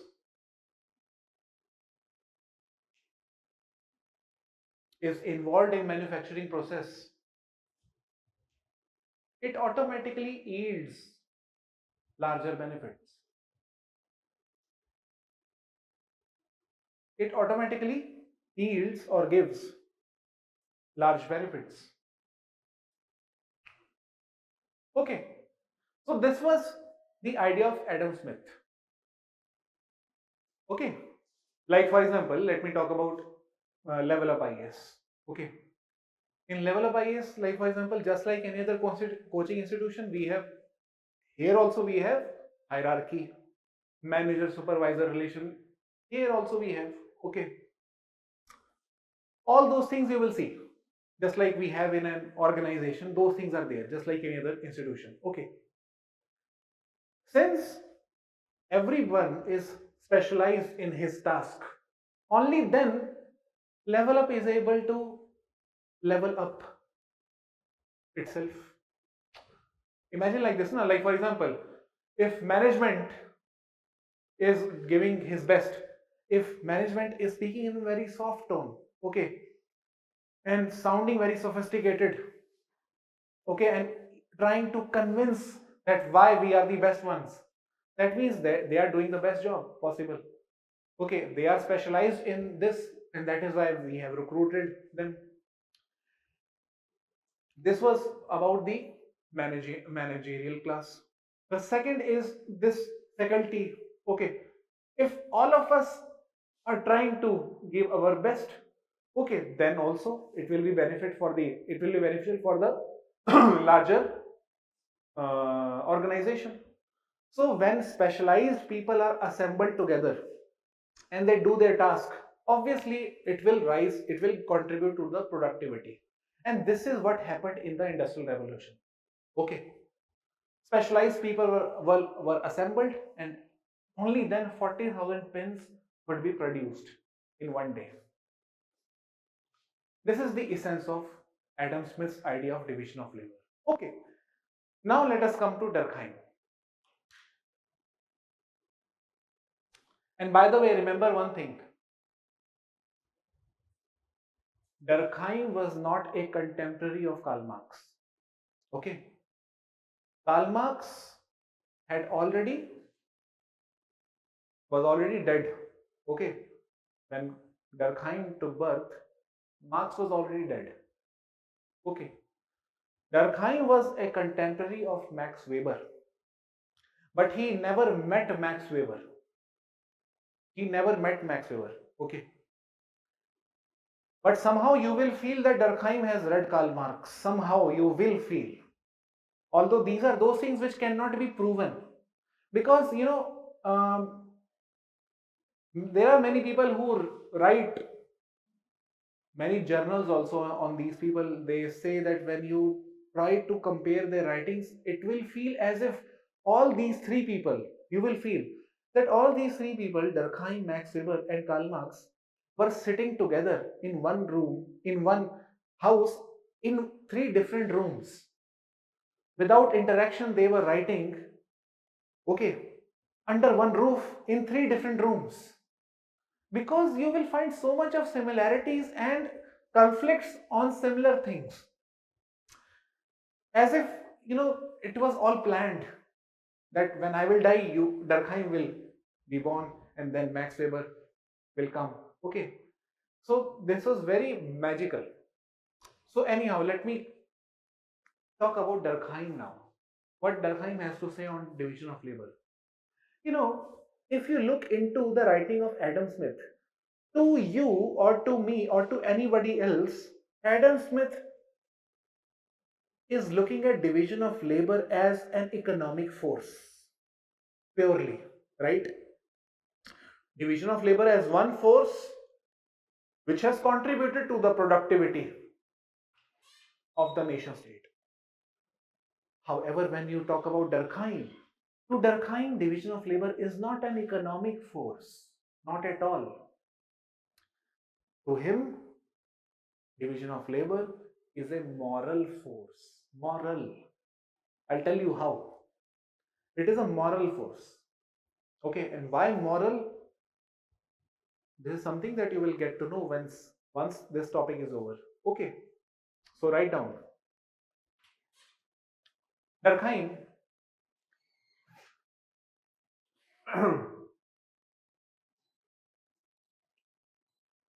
In unit 4, I'll keep giving you dictation because it is very important topic. Okay. Until you have handouts, you should have few things to read. Okay. The problem is that handouts are not ready made. It is not that it's already made, then I'll give you. What happens usually is that uh, at the end of Thursday, okay, this is how things we plan. We at the end of Thursday, 2 or 3 people sit together, okay, okay, for few hours we sit together, okay, and we coordinate with each other, okay. The every day the topics that I have discussed and few examples that I have given, okay, they go through those lectures, okay, and that is why you will find complete sync. So it is very laborious task, okay. Thursday is the worst day in my life these days, okay. So I try to that is why I have told them that it's better to coordinate every day than to pile everything up in one day, okay. So anyhow,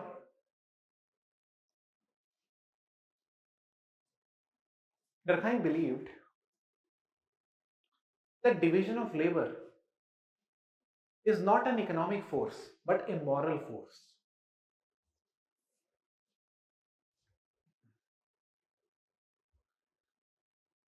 Division of labor is not an economic force but a moral force.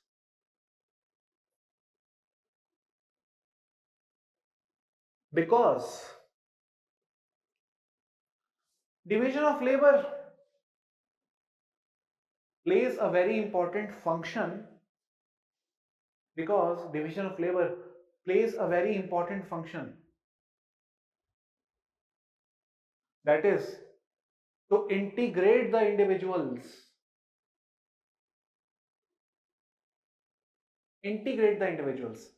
okay.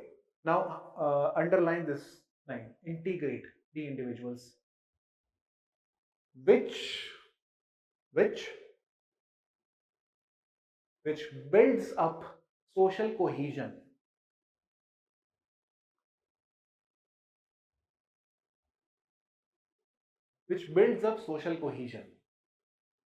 okay. Now what is the meaning of this line? Like for example, in level up IAS, there are many people who are over and above the faculty, okay. Hierarchy is a natural part, it always exists, okay. So they may be superior to us, okay, and we may be inferior to them, but it is only this relation of superiority or inferiority which has actually put both of us together. I am dependent on them, they are dependent on me, although we are opposite or different, okay, but only because we are different we are dependent. Like for example, I am doctor, you are engineer. Now you as an engineer, okay, or let me talk about IS officer. I am doctor, you are IS, okay. Now you as an IS officer would be very egoistic, okay, that you can do anything in your district, okay. Now one day you will fall ill, okay, you will need doctor. अब तुम अपना इलाज तो खुद नहीं कर पाओगे चाहे जितना IS हो तुम, okay. So you will call the doctor. Doctor will say, I cannot come there, I'm busy. You would obviously would have to go there, okay, with your driver. You would go there and doctor would meet you and he will greet you. अरे साहब कैसे, अरे मित्तल साहब आप मुझे बोल देते मैं आ जाता, मैंने आपको बोला तो था। अच्छा अच्छा बोला था कि आपको, वो शायद मेरा ध्यान कहीं और होगा, ओके ठीक है चलो. So he will talk about how the district has been running, how the minister is, all those things. Okay, and he will say, yeah, everything is doing fine. ऐसे कर करके. Now see, the fact is, doctor is specialized in one field, medical. This man, IS officer, is specialized in another field, administration. Both of them, although are specialized, but both of them need each other. Doctor would need one day this IAS officer. Okay, if he wants to open a clinic, he may need his help to get license. Okay, फटाफट license मिल जाएगा सस्ते rate में. ठीक है. This IAS officer would also need him, his family members, his children, his wife, his elderlies. Okay, all those people also need medical assistance. Okay, so he will get all those medical assistance for free almost, or at very low cost from someone who is very superior in the district. So, although all of us may be highly specialized, all of us may have become what we have become all because of the equality of opportunity. But this does not mean that we have become so much individual that we are not bothered about anyone. Okay, see, what is the larger concern of Durkheim? Try to understand one line. Okay, if you remember that phase of French Revolution, Industrial Revolution, Enlightenment, it was all about individual. My freedom, my speech, my identity, my occupation, my, everything mine. Okay. Now, when you do not listen to your Varna system, when you do not listen to your caste system, okay, when you do not pay heed to the calling, the larger calling, okay, God, okay, when you do not listen to family, what will happen? People will call you egoist. Too much of individualism is, you can create threat threat to the moral fabric of society. Individualism is good, freedom is good, but this freedom should not be coming at the cost of fabric that integrates us. Okay, see,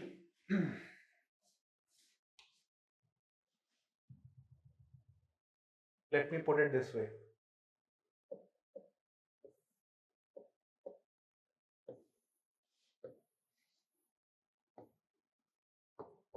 Okay, here we had everything. Mainly the idea was individualism.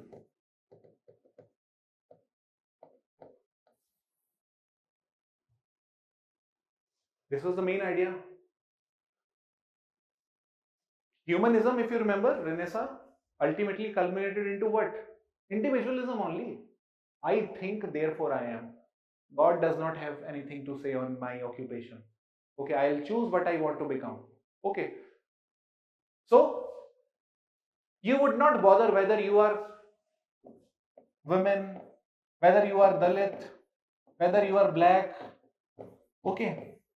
It does not matter now. You are completely free. You may become IAS, you may become doctor. Your caste system is not going to tell you what you are going to become. Your patriarchy, the patriarchal structure is not going to tell you what you are going to become. Religion is not going to tell you what you are going to become. Okay, family is not going to tell you what you are going to become. All these institutions have been rejected. These individuals have become free to choose what they want to become. This is what the idea of individualism is all about. Okay, so when these institutions are not governing you anymore,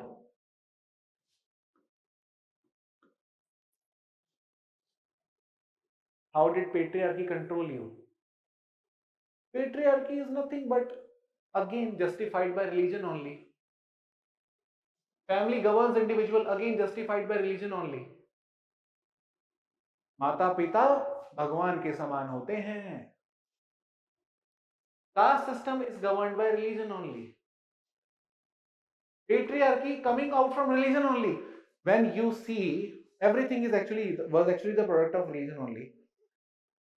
Even religion is patriarchal. Would you ever find women God in Christianity, Islam, Judaism, Buddhism, Jainism, Sikhism, Sikh, 10 gurus we have, not even one female guru. Christianity, Jesus Christ came over. Judaism, Judaism, so let me not talk about very controversial. Okay, what is this? Islam, Prophet Muhammad. Okay, Hinduism, who is the creator of universe? Lord Brahma. Who will maintain the universe? Lord Vishnu. Who will destroy the universe? Lord Shiva.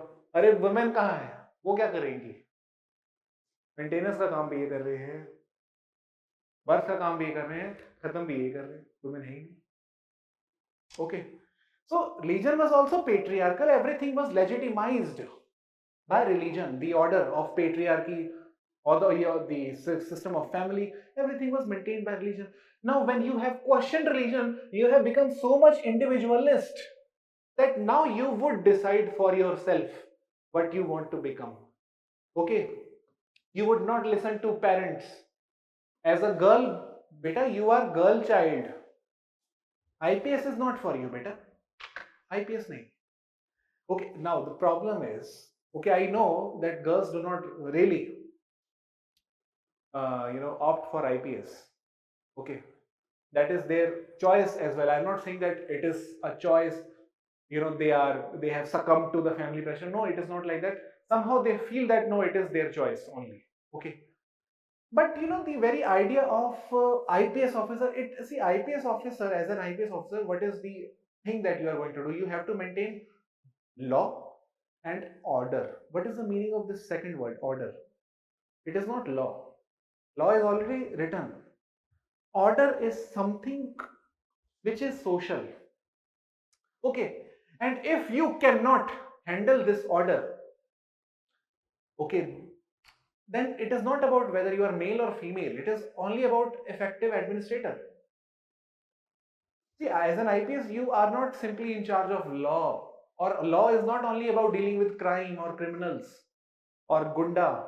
Okay, law is many things more than this. Okay, however, today you will find girls opting for IPS officers. When Kiran Bedi became IPS officer, she has been famous since then. Now whatever she would do would be watched by the media.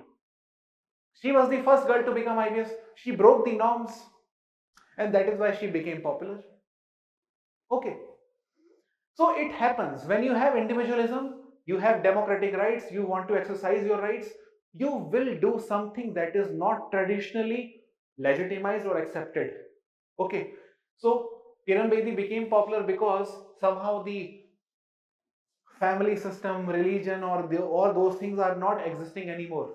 She had full choice and she could write UPSC and she could clear it, all because of her intelligence. Okay.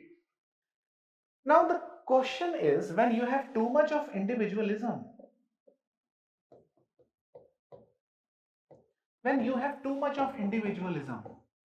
what will happen? Okay, and then I will come back to what I was telling you, Durkheim division of labor. I have that thing in my mind. Okay, but I want to have a proper, uh, I want to have you a proper tour to the background before you understand why Durkheim is writing about division of labor. Okay, and why it is a moral force. When you have too much of individualism, everyone is thinking, I have my own mind, I know what I can do. Shut up, okay? Just shut up. I have my own mind. You do not tell me what I have to do, okay? Democracy, I am living in democracy. Phone rakh, democracy में रह रहा हूँ मैं. Phone rakh. Okay. Now imagine talking to parents. Please, Papa, don't tell me. I know what I can do. Okay, आप बस पैसे देते रहना मेरे को, ठीक है? फोन काट दिया. Now the fact is, if you do not listen to anyone, if it's all about you, your choice, your freedom, I, everywhere I, what will happen? It will be chaotic system. Chaotic. Suppose I want to say that I am going to teach you, and students, okay, there. Suppose I have offline class. Okay, offline class. I am teaching, and they are They are asking questions regularly, not letting me speak. Okay. And when I'm saying let me speak, they're saying, sir, I have fundamental right, I will speak. अरे fundamental right तुम्हारा है, रुक जाओ भाई, मुझे बोलने तो दो, मेरा भी तो है. झगड़े ही होंगे फिर. It will create dispute only. If all of us become so passionate about exercising our rights, na, it will create chaos only. Those JNU people 2 or 3 years back, okay, all the charges that were leveled against them for whatever they were doing, they did in the name of fundamental rights. Okay, everything that you see today is nothing but the result of fundamental rights only. Every kind of violence. You would see people standing on the stage, okay, and saying Pakistan Zindabad also in the name of fundamental right. Okay, state may call it sedition, act of sedition. Okay, whether it is sedition or not will be decided by Supreme Court. And Supreme Court says sedition is violent revolution against the state. Someone saying Pakistan Zindabad is not sedition. So it will create chaos only. So what is that one thing which is going to integrate us if all of us become so much individualist? There has to be some moral force in society which can integrate us together. And that one thing, along with many other things, is division of labor. So therefore he says division of labor is a moral force. All of you may be specialized in your occupation or in your identity or in whatever thing you may be doing, but at the end of the day, you are dependent also on others. And it is this dependency relation which creates cooperation amongst both of us. Okay, like for example, uh, the director of Level Up IS is dependent on me for sociology. I am dependent on him for payment. So we have dependency relation, but this dependency relation is creating cooperation or conflict between us. It is creating cooperation. Both of us need each other, and that is why we are friends also. Okay, ये होता है. So therefore division of labor is a moral force. It integrates people.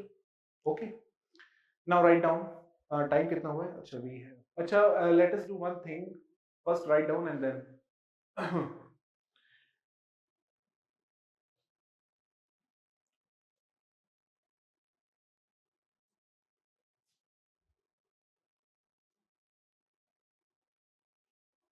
Uh, was I telling you something before I started discussing all these things to you? I did. Was some dictation already going or what was exactly happening? I am not able to recall.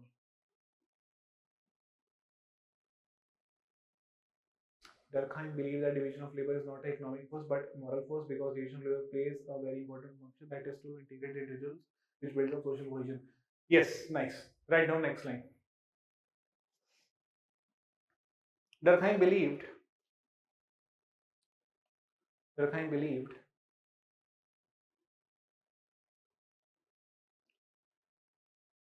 that division of labor creates a solidarity of its own type. Solidarity, don't worry about these terms. The main topic I'll be teaching you tomorrow. Today is only about general background and history. Okay.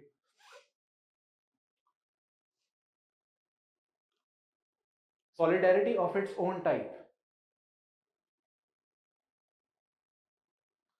A solidarity,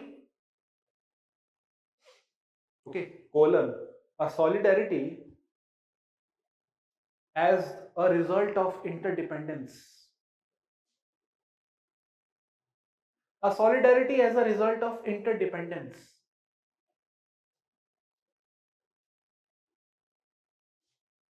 Which was called as organic solidarity. Which was called as organic solidarity by Durkheim.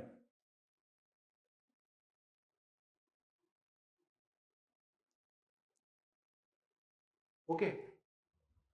It was called as organic solidarity by Durkheim.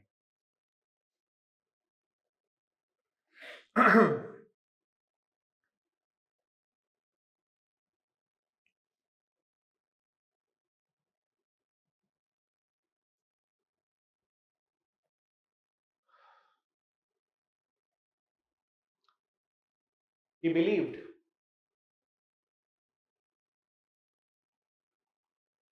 that traditional societies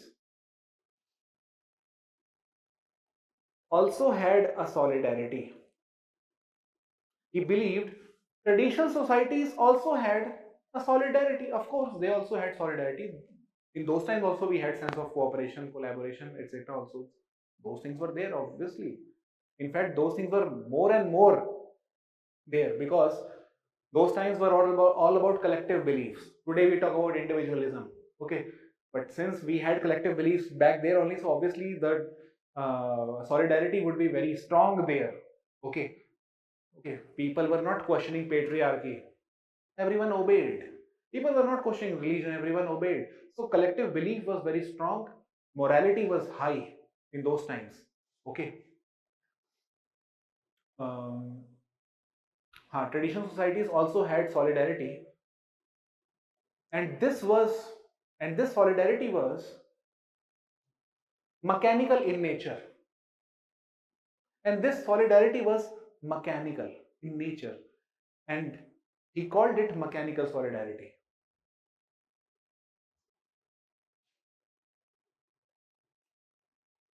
He called it mechanical solidarity. What is mechanical solidarity? I'll explain. See, the fact is, in those times, we had one religion. I'm European, France. Okay. One religion was there. What is that one religion? Catholicism. One religion. If I'm Catholic, you are Catholic, he is Catholic, she is Catholic, everyone is Catholic, our belief system will be similar, right?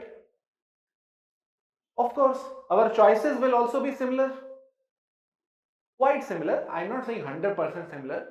Individualism, I'm not saying that individualism did not exist in those times. Very little. I mean, that was not even individualism. It was basically uh, moral individualism, if I were to use any such word. Okay. It was not egoistic individualism that we have today. Okay. So Durkheim used to say that in those times, the order was maintained by religion and everybody was Catholic. Everybody used to think in a similar fashion. And if you are a person from third estate, your occupation, or if you are a person from second estate or first, all these occupations were also legitimized by religion. So nobody had even questioned anything, any values. So everybody used to think in similar fashion. A third estate person would feel no hesitance in paying taxes. Okay, everybody will pay taxes without any complaint.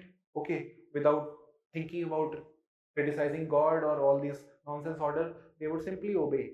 So since everybody used to think in similar fashion, everybody used to have similar occupations also. Like for example, in second estate you would find only nobility, no farmer in second estate.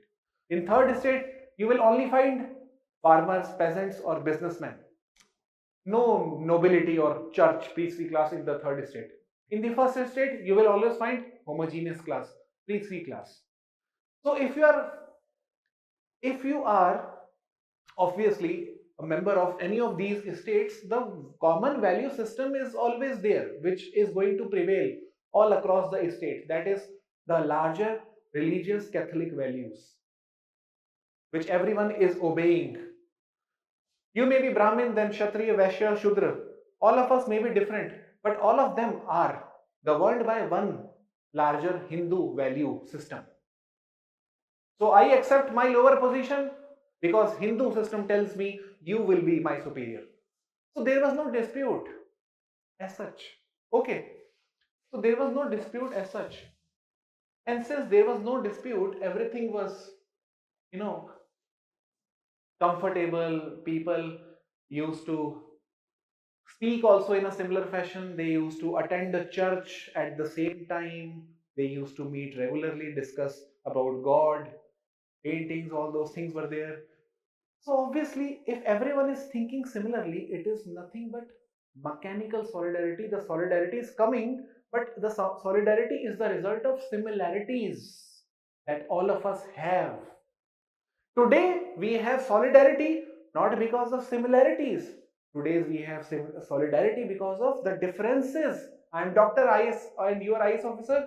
You need me, I need you. And this is creating a solidarity between us. In those times, solidarity was created only because both of us were similar. Both of us were farmers. That is why we had solidarity. Today, you are IS, I am doctor. That is why solidarity. So in those times, solidarity was the product of similarities. Today we have solidarity as the product of differences. Okay, so write down one line and then I'll teach you rest of the things tomorrow. In the traditional societies, in the traditional societies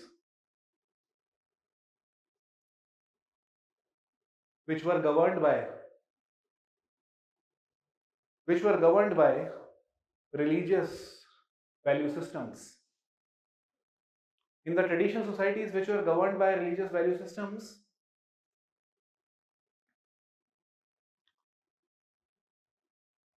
comma, people's occupation and status were defined by the religious order itself. People's occupation and status were defined by the religious order itself. And it was this order only, and it was this religious order only which had generated similarities between these people. It was this religious order only which had generated similarities amongst these people. Bracket me, you can write, in bracket you can write similar cloth, similar occupation, similar food, everything was similar. There was no, like for example, to tell you a very simple example, like for example, today we are living in a globalized world, in the sense no country can claim itself to be homogeneous completely. You would not find one religious identity or one value system only prevailing in one society. No society is completely in isolation to the larger process of globalization. Okay, people, the societies consist of multiple identities. Today we have Muslims, Jews, Buddhists, Jains, Hindus, Sikh. All these people are living everywhere, so there is no one set of value system which is governing the whole society. Okay, one religious value system is definitely not there. Some non-religious value system would have to come, because now people are coming from different religious backgrounds. How can you afford to make one religious value system as the dominant one? You would have to show yourself distant from all other religions and to be equal to everyone. Therefore you would have to come up with something that is non-religious value system, which would be called as secular. Okay, so anyhow, Durkheim basically wanted to tell us that in those times also we had solidarity, but solidarity was the result of similarities. Okay, but the solidarity today that we have after the rise of individualism and industrial revolution and all these things, it is the solidarity of dependence, interdependencies, and therefore it is organic. It is coming out as the result of our interdependencies. In those times it was mechanical. Mechanical in the sense, imagine goods coming out of the machine. Goods are very similar, packaged similarly, uniform. So you were being assembled, okay, like a packaged good, and the name of factory was religion. What you eat, what you earn, what occupation you be a part of, everything was governed by religion. So it was mechanical solidarity. Everybody had similar thought process, or everybody had similar thought process. Only then to these people became famous. Now Voltaire, Rousseau, Locke, Hobbes, because they were not thinking similarly. They had critical reasoning. Okay, They had critical reasoning and they were lambasting on these people that you are similar, similar, similar. If you remember critical theory, something which I told you, taught you a few days back. They are saying the Enlightenment is dead. Death of emancipation. Again, we have become what those people told us not to be like. Okay, anyhow, let me not connect all these things. Okay, ज़्यादा heavy नहीं हो जाना चाहिए. यहाँ तक के लिए ठीक है, बाकी कल करते हैं. Any doubt so far? We'll go slowly because theory is important part. Okay, any doubt so far?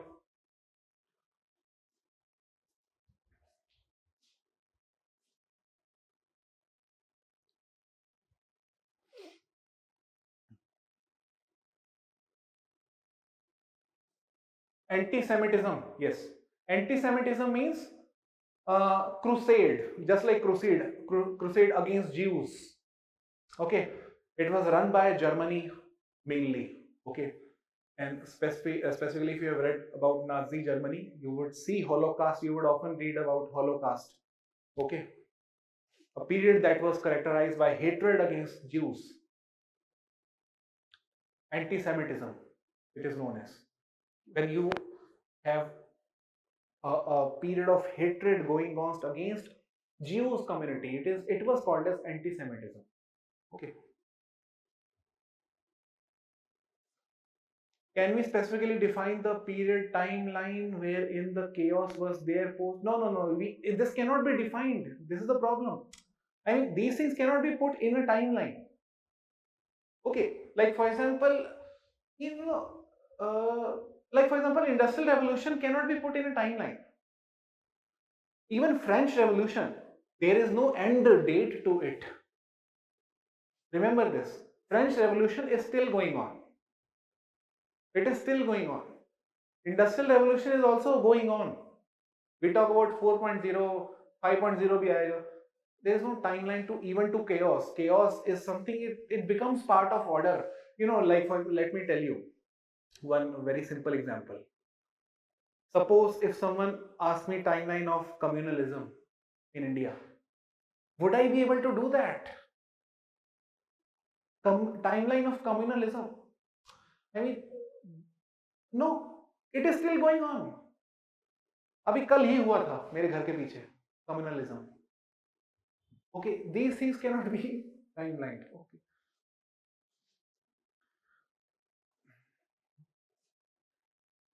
और क्या क्वेश्चन है?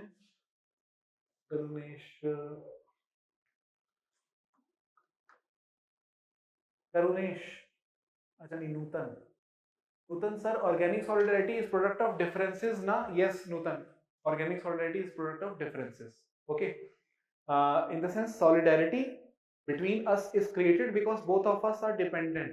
It automatically creates an organic relation between both of us. Okay. Karunesh, who questioned religion or Brahma as it was questioned by scholar in Europe? Okay. Karunesh, you know, there was a period in Indian society also which we call as Indian Renaissance. If you remember the writings of Raja Ram Mohan Roy, Ishwar Chandra Vidyasagar, these are those people who are very much equivalent to the Hobbes, Locke, Rousseau. Okay, we also had our Renaissance, but we never had our.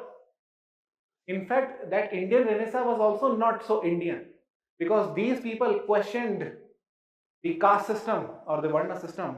Okay, in fact, Lord Buddha himself, I would say, some people would say that with Lord Buddha comes the idea of enlightenment in India. Okay, Raja Ram Mohan Roy तो बहुत बाद में है, सही बात है. So yes, these are all these people. Why we celebrate them? Guru Nanak, Lord Buddha, Mahavir Jain. These are the people who talked about critical reasoning. Okay, these are the people. Some said God does not exist. Some said God exists. It is in us, not in the hands of upper class or the upper castes. Okay, like for example, Guru Nanak never questioned God. If you read the writings of Guru Nanak, you would never see him questioning God. He would talk about God in us. Okay, so it is also a challenge against the monopoly of God that one group holds and tells that we have God. We will decide you will go to heaven or not. Okay. In fact, the Bhakti movement that we had in history, Bhakti movement was basically a mix of both the worlds. It was individualism also. I will decide how I'm going to pray God. You will not decide. So they are believing in God, but they are saying, no, I will decide. So Mirabai is telling, I will decide how I'm going to offer pray to my Krishna. So she is believing in Krishna, but with individualism. So Bhakti movement is very mix of both the worlds, basically. Okay. Karunesh, Kapil Bhola हो गया, Harish Velkar. Which Indian scholar matched Durkheim's approach? Ah, you know, honestly, there are many scholars, but I would not be talking about their names as such because none of them are actually purely Durkheimian. For example, we have this man in our syllabus, G.S. Ghoriye, Govind Sadashiv Ghoriye, okay, sociologist from Maharashtra only. Some people call him Durkheimian, but he himself never said that I am Durkheimian. Okay, just because he's talking about consensus or solidarity does not mean that he is Durkheim. I mean, Durkheim is a product of his time and the space that he was part of. Every scholar, I mean, we should not be even comparing Indian people with these people because Indian scholars are product of their time and space, which is very different. And these are product of their time and space, which is very different. Okay, I would, although people say we have Indian Marxist scholars like, A.R. Desai, uh, even your historian R.S. Sharma, he is also Marxist scholars, Romila Thapar. Okay, so although we call them like this, Marxist, but let us not do this. Okay, ye, आगे जाके you will get to know why we should not be doing this.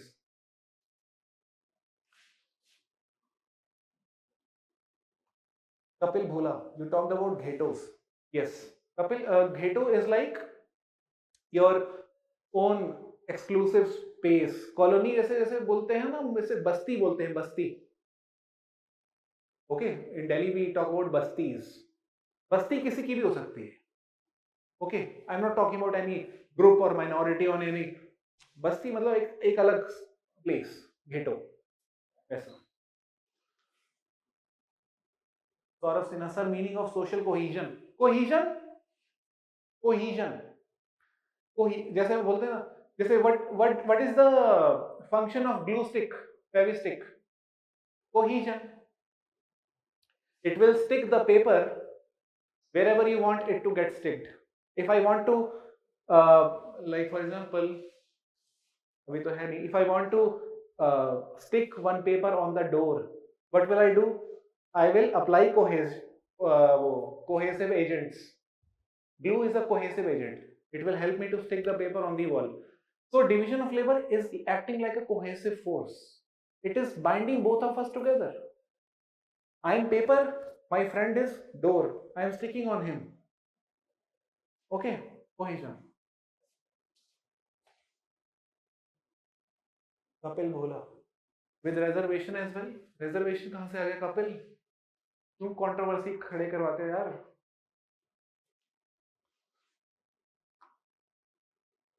Reservation की बात. Renaissance बोलो. Renaissance क्या? What happened to Renaissance?